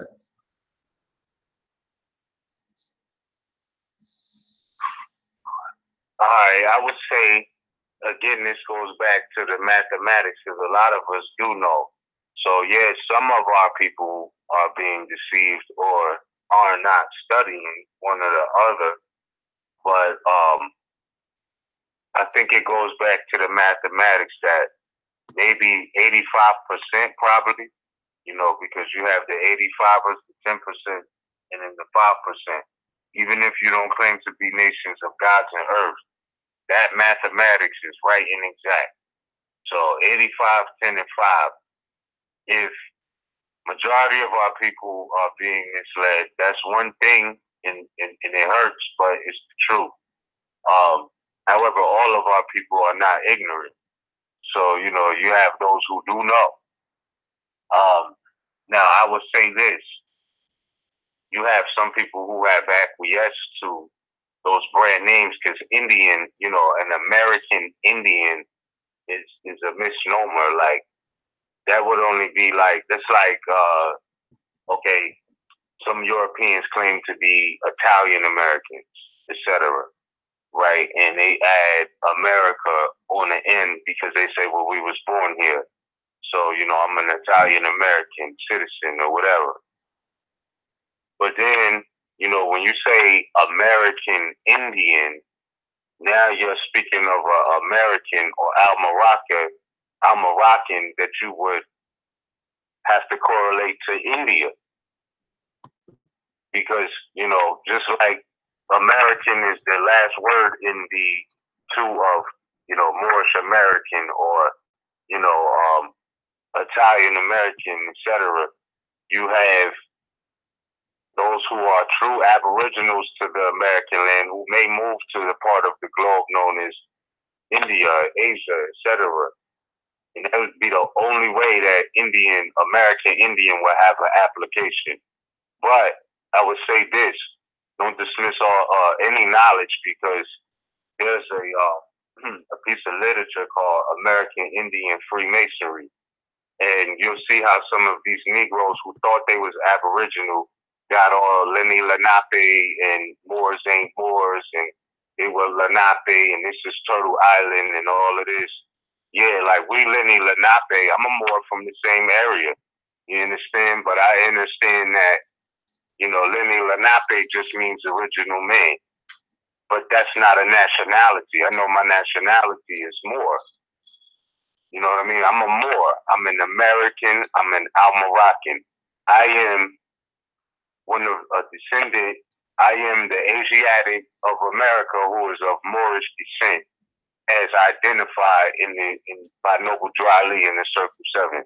You understand? So Asiatics, yes, has standing, because that's deeper than just what they consider Asia today. That's one of the most ancient appellations on the planet right now is Asia. You understand? So even the Asiatics, though, who they misnomer Indians, were of Moorish descent. So yeah, people are being misled into a degree with that American Indian degree, but I would study what they call so-called American Indian Freemasonry to get a knowledge of self. But not to get a knowledge of self. I would say you would have to have a knowledge of self already with the proper words and context to understand, you know what I mean, what's actually being said, so you can refine the history. But all of these people who will tell you that this is Turtle Island, that comes off of an Aboriginal myth. You know what I'm saying? That comes off of an Aboriginal myth that was codified in American Indian Freemasonry. That is a fact. That's where it comes from. So some of these people who are Moors, who, was in the Negro mind, I guess. I don't know what happened, but, maybe they got exposed to certain degrees of free and accepted masonry and was trying to get aboriginal with it and came up under the American Indian Freemasonry and thus, came out with this is Turtle Island, mythology story. No different than the Three Little Pigs story was about operative masons building their homes out of bricks. Firm foundation. The Turtle Island is it's right along the same lines of that. It's not really real. It's a mythology. So I say that to say this is Northwest of Mexham, and the Aboriginal indigenous people here are Moors. You can say Lenni, Lenape, etc. But all that means is original man. My brothers who are gods to tell you that they the original man. Sisters of Earth to let you know who the original man is. And, that's still not a nationality. Even though that's a fact. We are the original men. We are the original people. You understand that? And that holds a lot of weight. But we do have a nationality, which is more, which means what? Any dark-skinned person. So it's telling you in the definition of American that the definition of American means an aboriginal or any one of the various copper complexion natives found on the continent by Europeans. So not just one complexion, it says various copper complexion. Meaning that we had different complexions of copper, even to the degree of what people think is black today is a variation or a different complexion of copper. You see copper pennies that get that dark, etc. So I'm just saying that to say, the American Indian degree, sometimes you have to go through certain history books and to get the original appellations or close to it, you have to take the refinement into the reading with you. So you know how to distinguish when it says, Indian, that really means Moor or Asiatic of America of Moorish descent. Other than that, that's like reading about in certain history and then you're reading about black, but they're not mentioning blackamoors, what a blackamoor is, or, they're shorting you of the full explanation. So again, North America is not India, and there's no such thing as an American Indian. Like that's just like African American. Like it's not real. Islam. And anybody, this is Turtle Island, ask them to show and prove where they got that story from. You know what I'm saying? And if they don't tell you, you can say, well, it is in fact the so-called Native American mythology for teaching. But most of them who are trying to downplay being Moors in the name of being Turtle Islanders and all of this, they got those lessons directly from American Indian Freemasonry, y'all. And that's what they're not going to tell you. Why they bashing Moors while claiming this is Turtle Island.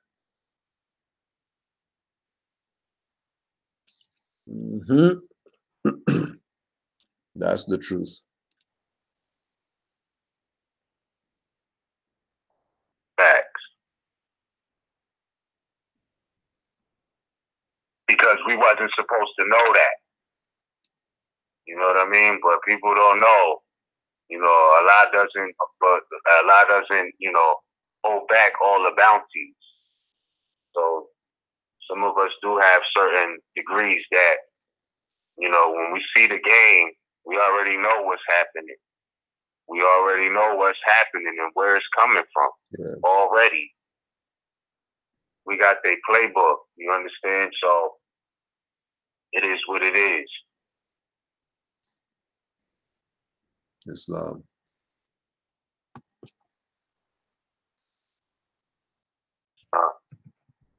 So that being said, we have more callers, brother. Did we answer your question? Oh, my fault. That was a question from the chat. I'm thinking the brother is on the line. Oh, yeah. My fault,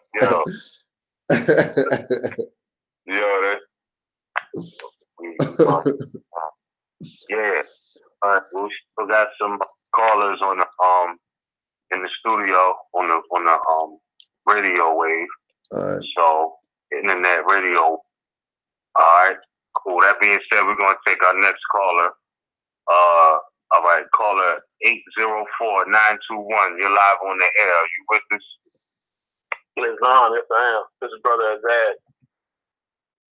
There's a lot more. Peace, Brother Azad. Yeah, I shared one time before. This is my question. I think I did share on the call. I ran across this book, and it was kind of ironic how I ran across it, but I found it in a thrift store, and the book is called "The Law in America," and it goes over in the introduction. It says, well over 200 years after the ratification of the Constitution, the United States boasted a legal system that envied the world, based on the concept of rule of law. The American system holds its central ideas that the notion of equal treatment of all people before the law. Immigrants throughout history have sought to come here to live under this system, and they still do, often at the risk of great sacrifice and danger. Through deeply derived in English law system, the structure of American law is essential, unique because it is the foundation of the written Constitution. Both English and the American are common law systems rather than civil law systems, in which the customs and long-standing practices of law and living are incorporated into the established law. The notion of stare decisis, the application of established principles to freshly encountered cases, became critical then in the process of maintaining the existence of commonly held principles over time. In other words, consistency in the law is sustained. So my question in reading that, right, because there's a lot more that goes on the other side. It shows a little bit of Freemasonry with Lincoln in the background and other little things. Like I said, it's a fairly big book, and I kind of, like I said, I got it for like $2 or $3 at the thrift store. So my question is, knowing that the structure is based on Moore's law in this book, even though, like I said, you have to take the good with the bad, if I want to use that the way that they said it is established in the English system and the American system, knowing that the Moors ruled, and showed them certain things, what account would that be showing of where they established English law system versus the American law system? Can you ask that question again, bro? Okay, in this book is saying that they established the Constitution from both the English and the American common law systems, rather than the civil law system. So when they say that they established that the Constitution off of the English and the American system, one, the question that I'm asking is how knowing that the Moors ruled, in that, and that establishment came from us, what in turn is an English system, an English legal system versus American legal system or law system? Patriarch and matriarch. That's the difference between English law and American law. American law is based on natural law.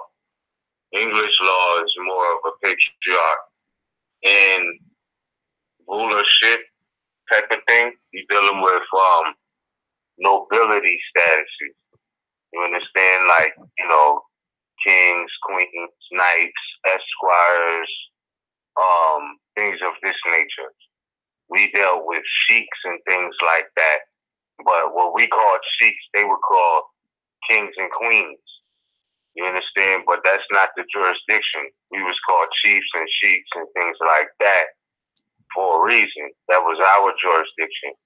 So, you know, them being in public offices, quote unquote, allegedly public servants, allegedly, you know, they can't hold any titles of nobility because that's not what the Constitution wasn't based off of English law. They had to accept the law of this land. So the difference is the law of nature versus man-made laws. That's the difference between American law and English law. So when they had to accept American law or Al-Moroccan law, it was more so, you know, that there's no idols, because now you're talking about gods versus kings, queens, you know, knights and things like that. So when people was dealing with their natural self, there is no positions of power over them. And that's what English law is about. They want to have dominion over people. You understand? So when you see like superior courts, county courts and things like that, and people are claiming to be esquires, they're actually barred in American law. They're banned from even dealing anything with law, because that's all English. The esquires taught a nobility rank in the English law for, you know, those who are dealing with gentleman degree and knighthood degrees. You know, esquires between that.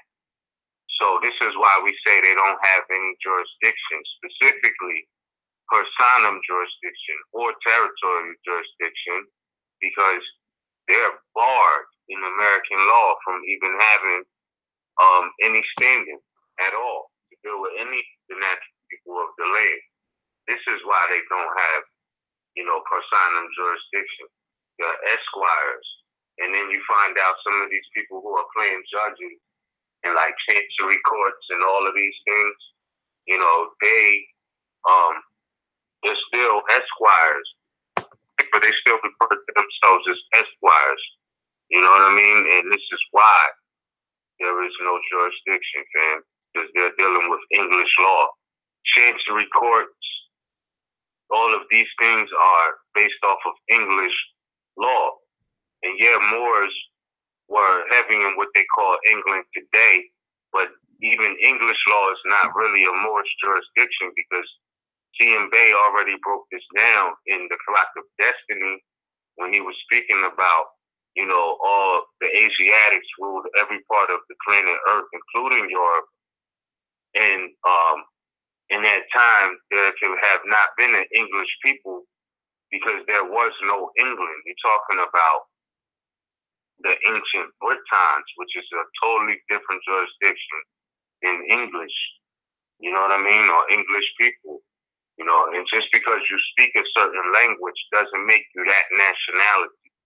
Like our brothers and sisters in the southern hemisphere of America have been heavily influenced with what they call Spanish. You know, but that doesn't make them Spanish people. Just like we speak what they call English, but that doesn't make us English people. Because when you do the knowledge of English language, you see that it's definitely a hybrid of all the other Aboriginal languages all over the planet. That's what the English language is. So that's the difference, you know. They have no jurisdiction. It's a foreign system to American law, even though the ancient Britons. And again, read that book, Ancient and Modern Britons. But the ancient Britons were our family. We had certain customs that were in harmony, but English law is a modern pale-skinned nation of Europe thing. You know, so that's why. Because when they claim to be esquires and, you know, magistrates and judges and, you know, all of these different things, you know, titles of nobility, that's banned via the Constitution. They wasn't allowed to bring that English law over here on the American land. That was the agreement. There's no foreign laws. We have no kings and queens. You understand? Now, if y'all want to get your corporation, you can have a president of that, And that's what you see. So this is why they're allowed to have presidents who, every president, it's in a dualistic position. Why is that? Because the president is the commander-in-chief as well of the army and navy, etc. So, you know, gotta understand, same people play different positions. And certain positions are not, it's not sanctioned by American law. It's not sanctioned by the agreement of our foremothers and forefathers with them, the Christian powers. You understand? So, yeah. I hope I gave you or answered your question or gave you an idea of the difference between American law and English law, and why English law really has no. So what I was asking far as it on that level, not far as it so much as the difference. Just having the understanding that I know that, you know, our foremothers and forefathers, you know, were the catalyst for the systems that they use, period. You know, but at the end of the day, they created these different systems, like you said, for a patriarchal type of system. So I'm looking at the English legal system, and it says at the top of the hierarchy is the Supreme Court, formerly the House of Lords. Decisions made in this court are binding over all other courts. So that system that's being used is used here, even though it came from there. They're using that same system here and calling that American law. Nah, they're not. They're not calling it American law. You know what I mean? Like, they'll tell you, like, when they tell you that it's chancery court, when they're telling you that it's municipal court, all of these things, they're letting you know. You just got to know what these words mean and the origin of them. You understand? Because, you know, as soon as they say municipal, if you don't know municipal means Roman, then, like, they're really not, like, how they play with it, they'll say, well, we told you. You just didn't know what the word meant. You didn't know municipal meant Roman. But we did tell you we was a Roman venue. If you didn't know who you was and you didn't know chancery court is a system of English law, you know what I mean? They're basically like, well, you can't say we didn't tell you. You know what I mean? You just didn't know. But they're telling you, you know what I mean, who they are. They're not hiding it. They're not, I mean, like, when they claim the title, you need to investigate it. See, what is that? You know, because if you don't, it's like they'll investigate you and try to pull your file. You do everything you can to find out who these people are. When they tell you who they are, they tell you they are esquire, they are chancery, a chancellor, all of these things. Look it up. You know what I mean? Look it up. And then see, well, you know, what does that have to do with law? And if it doesn't make sense, you know they don't have any jurisdiction except for what you give them. This is why it says, even in the Declaration of Independence, not that we had to declare our independence, it was the fact that they learned from Moors directly and then was able to make their claim to the world, right? Because it's like they were the bastard children of the world. Even they was rebelling against everything. It's like, you know, they declared their independence no different than a child who reaches his teenage years and wants to break away from their parents. They feeling themselves now. And they're like, I'm independent and I don't need you for this and I can do it all on my own. All of this.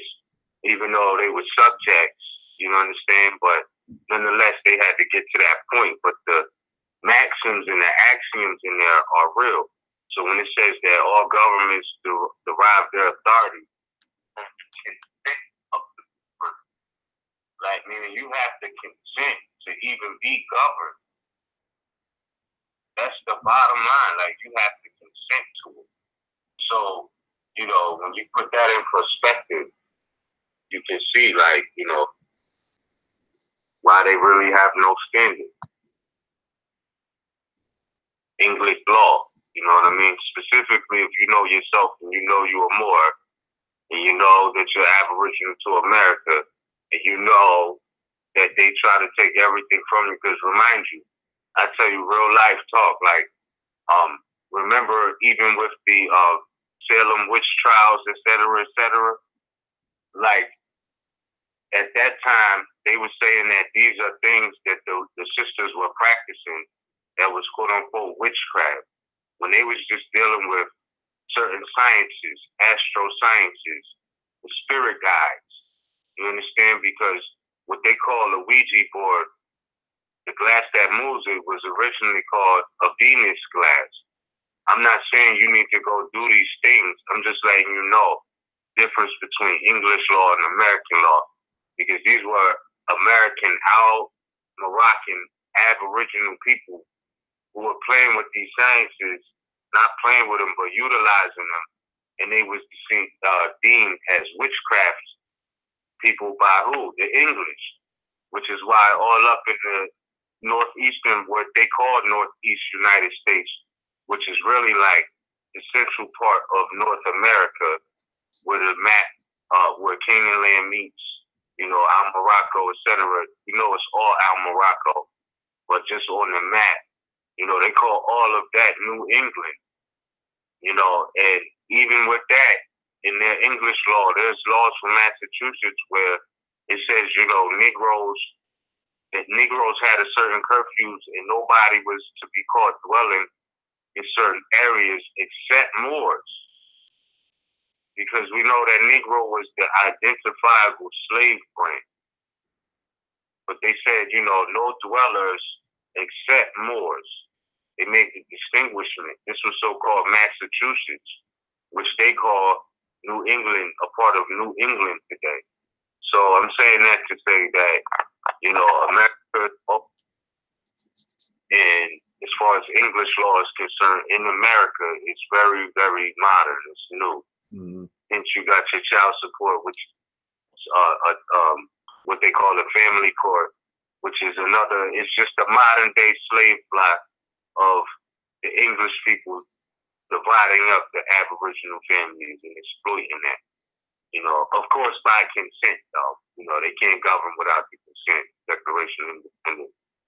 You know how that goes. So I'm gonna yield the floor there. We could go in on English law more, but I think that was satisfying. Oh, I'll just say this too. Even when they had deemed the Ouija board from the Aboriginal women as witchcraft, today these European women are dealing with the Ouija board because they know that the more science is where it's at. You know, let me say this too. I don't mean to go on the thing. Right. I was watching something in it because I realized that there really aren't any Europeans who succeed like that without dealing with more science, whether that be astrology, herbs, whatever.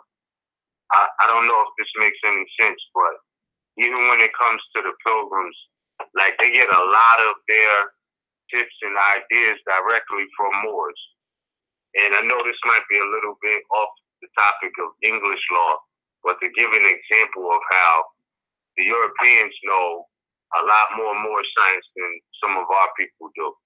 Because I was watching a video off Sports Center. It was with Steve Kerr and Scottie Pippen.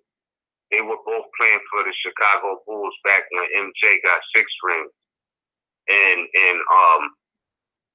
they were talking about how Phil Jackson was the coach, and he was like born in North America, but depart by like South Dakota or Iowa.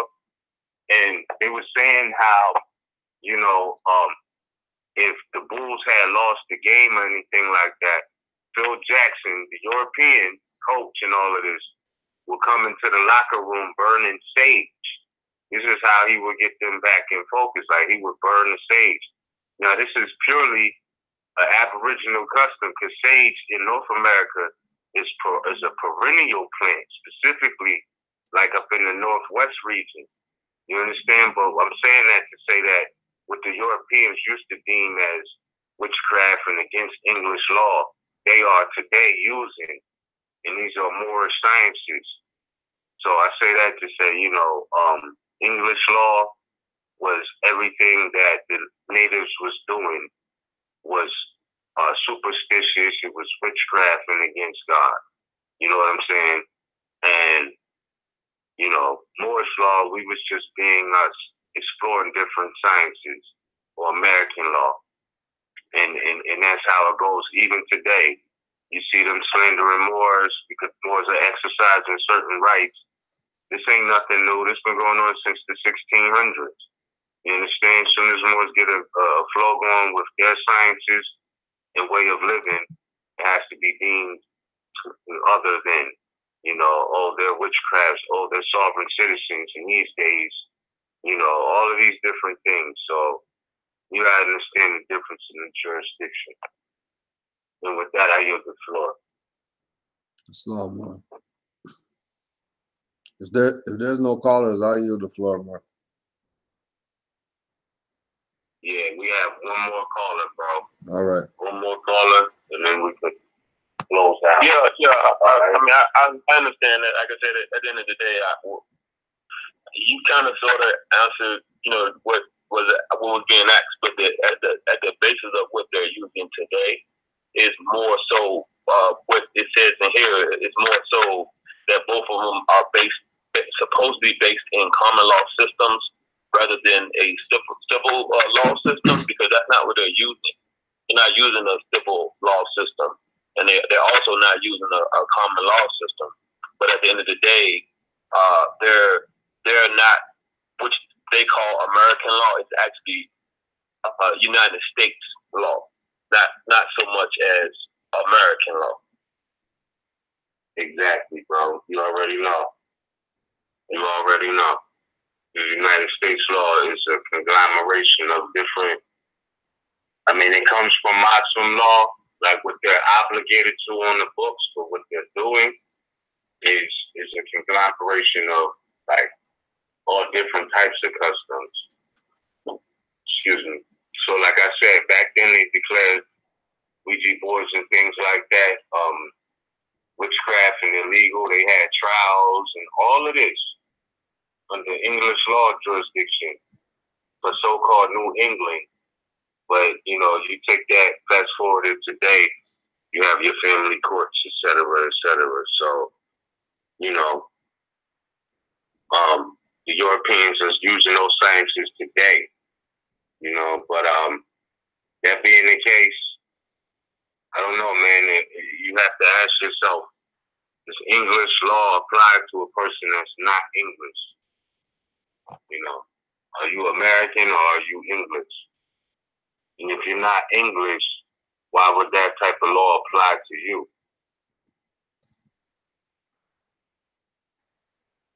Yeah, I got it. I hear the floor. At the end of the day, it's just the concept of this whole thing that they're doing right now, especially to our people. That, like you said, you have to be, you have to put yourself under that, and that's what we've been doing all these years, and it's right in line with what, just like Brother Cujo did the call earlier, and it's other little videos I've been listening to, like the Brother Tahaka and saying that you're a United States citizen and all this stuff. We put ourselves in that situation to be that way. So it's just like I'm hearing the floor. It's just so interesting about this, how it's all set up, the things that they talk about. Yeah, that's not my brother, though, for record. That's definitely not my brother. No. When I say that, I look at everybody like, brother, sister. Regardless of all the other things. So that's just me. That's just me. Yeah. I'm saying that not that I look at it in that fashion, but I understand that the infiltration is real, and a lot of things, brothers. I get that. Brothers don't do that. Niggas do that. So yeah, you're the plumber, but I don't want to. Islam, man. All right. Appreciate you, call. All right, let's get to the next one. Caller 718-922. You're live on the air. You with us? It's love. Can you It's hear me? It's love more. Yeah. Right, I'm making breaking out. You breaking up. Yeah, that happens. But I say peace and love to you, boys. This is Robert Williams Darnell, Northwest Electorate. Haven't been connected in a while, but I'm glad you have been. Breaking up bad. Well, back. But it's that. Now you was breaking up bad. Well, back. Up and down. Yeah, you breaking up bad, bro. But I say it is great to know that the brother Royal Darnell did call in. You know what I mean? I don't know if you could get your situation right with the reception and connection. Yeah, sometimes it's like that. But I'm thinking that for the most part, if you can hear me clearly, I had recently had a brother pass on 2 emails to you, to Sons of Allah as email. Oh, word. Okay, definitely gotta check into that. All right, and I passed it for the significance of it and for some in-depth, at least study, on it, and see if you see any connections I see from it. And the brother that hosts the program, he made his transition in the early part of the year. And the other brother on there, who's delivering the nuts and bolts of something that we may have overlooked, or we may have not seen, or we may have been waiting for to get a clearer vision from. He's like, he was 45 then. That was from 2 years ago. He's about 47 now, chapter 47. So everything is synchronistic, even as to the fact that when I got online, you were talking about the Indian situation, quote unquote. So there's a lot in those two. Each one is 1 hour, and there's so much impact in them that I do wish to hear after you've heard. And I mean, the more I listen to them, the more I can pick up of some of the real dots that are missing, and it's all about the word game that's been played. So again, I'm trusting that the message is being heard, or my voice is being heard, and because that means then I am supposed to communicate it and make sure it's received. And I just give thanks that you guys are still holding it up, and will be holding it up, and have been holding it up. And on that, I'll yield the floor. I'll say peace and love to you. Islam, peace and love to you, man. Thank you for calling. Thank you. Yes, you check you out that. That being said, that's our last caller for the night on MHHS Blog Talk Radio. Thank you, Cujo, for also opening up the Canaanland Moore's YouTube page. Salute to everybody in the chat over there. Also, the brother Najib Bell, all the Moors in the chat. Acknowledgement to you all. Thank y'all for tuning in and listening. And we definitely, I know I'm thankful to have had presented what we could today. And we have a lot more to come. We're working on a lot of things behind the scenes over at Everyday Publications for sure. Y'all know we ended the classes up in Manhattan back in September, but You know, we already working, not even working on this. It's happening right now as we speak. We're gonna have our own venue. You know, so that being the case, when it's time, I hope you boys will come through, pull up, check us out, because we're in a situation now where when we get rolling, there's nobody who can stop us. Can nobody cut off the lights saying we there too long? Any of that. Like, we can go all night if we wanted to in these sessions. So, boys, I look forward to seeing some of you all in the flesh very soon. We definitely working. Islam. Also, yeah, definitely, bro. Definitely. So, you know, it's a brand new chapter, like I said, and I'm just thankful, yo. I'm really thankful. I trust to stay in tune, and this next chapter we about to unfold, I think everybody is going to appreciate it. You know what I mean? And we're going to enjoy it as well. So that being the case, Moors definitely soon, definitely, certainly in the springtime, etc.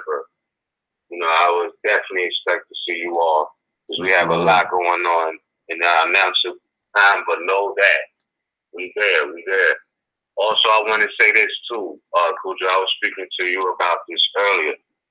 Yesterday, I had got a message from YouTube on Mantis Views 29 saying that, you know, community posts are unlocked.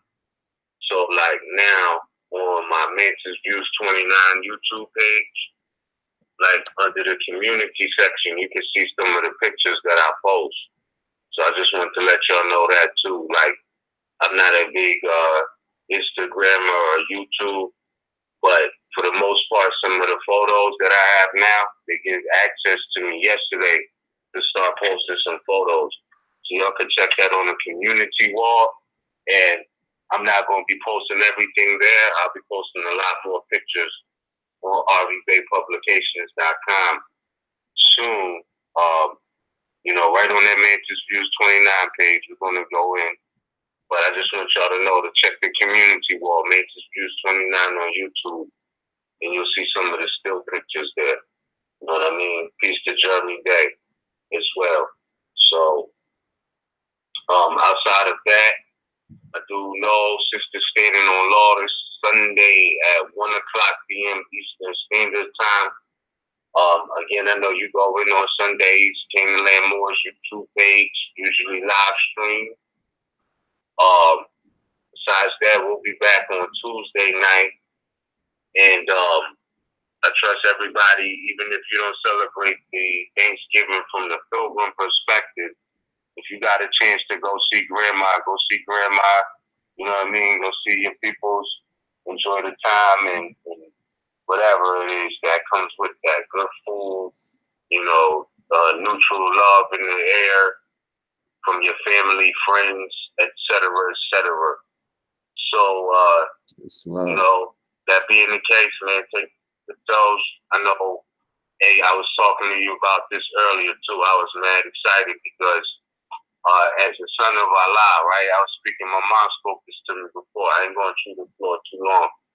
But as we get older and more mature in life, and, you know, it's like everything starts to take on a new meaning. So, like, even if you, any of the sons of Allah out there, you know, if you are uncle, you know, or brother, you know, etc., father, whatever, you know how important it is, and you know how good it feels to sit down with your youth and give them some knowledge and give thanks that you was able to do that, if anything. It's funny because I just had my first uncle conversation with my nephew post-puberty. You know what I'm saying? He's in puberty now. And I was trying to tell a young brother, I said, man, you know, sophomore in high school, keep the condom on. You know what I'm saying? That's all I could tell him. I know he's going to do what he does regardless, but if you could at least give your nephew or anybody in your family younger than you some knowledge, some wisdom, and understanding not just for Thanksgiving, but anytime. You know what I mean? Do that and give thanks that you're able to. You know what I mean? And give them an outlet to somebody to keep it real with, neutral. So I say that to say, man, peace, love yours. You know what I mean? And love everything about life that you can. And we'll be back. You know what I mean? We'll definitely be back. Islam. So Islam, bro. Islam. I'm gonna let you pick the closeout music for me, bro. You got this. Oh, let me see what I got. All right. If not, I got something for us. Definitely got something for us. If you got something lined up, you could run it. All right, then. I say that and I say peace, y'all. Be looking out. Peace to all the Moors. Islam.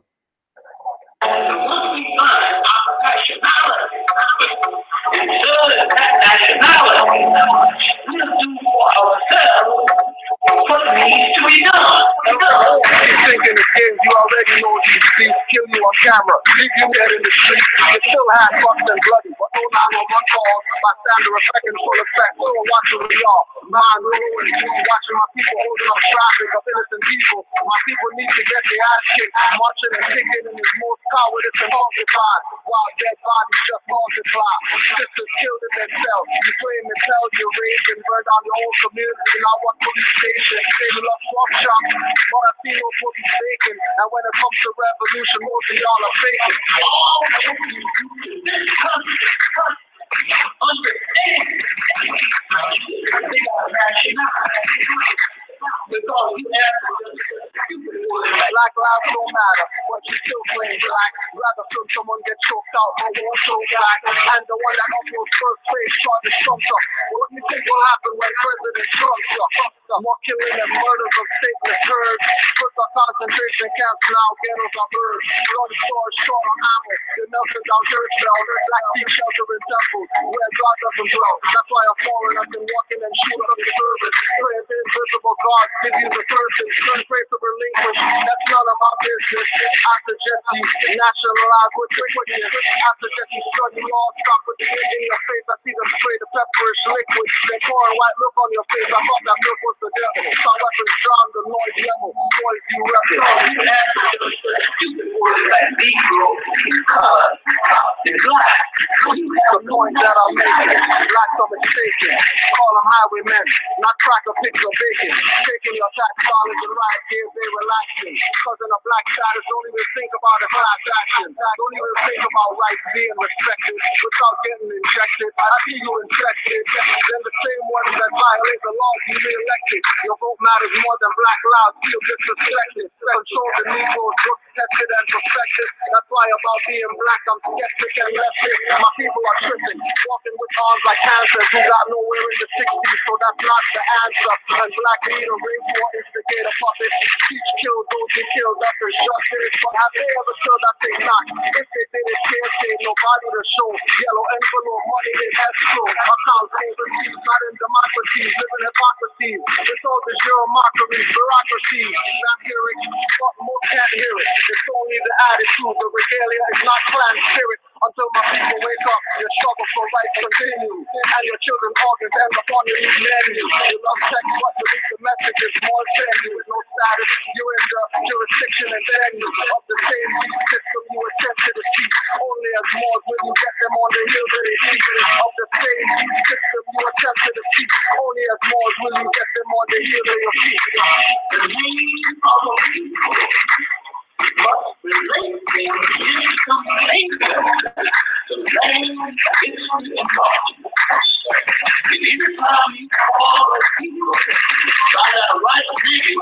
Anytime you call a people, name a people, and fail to relate them with God. Land is culture, you are calling out of their name. There's no black man or black woman or black woman. There's nothing wrong with the word black. Nothing wrong with it at all. All it is to relate to a country. The name of every and the world relate to country. And once you think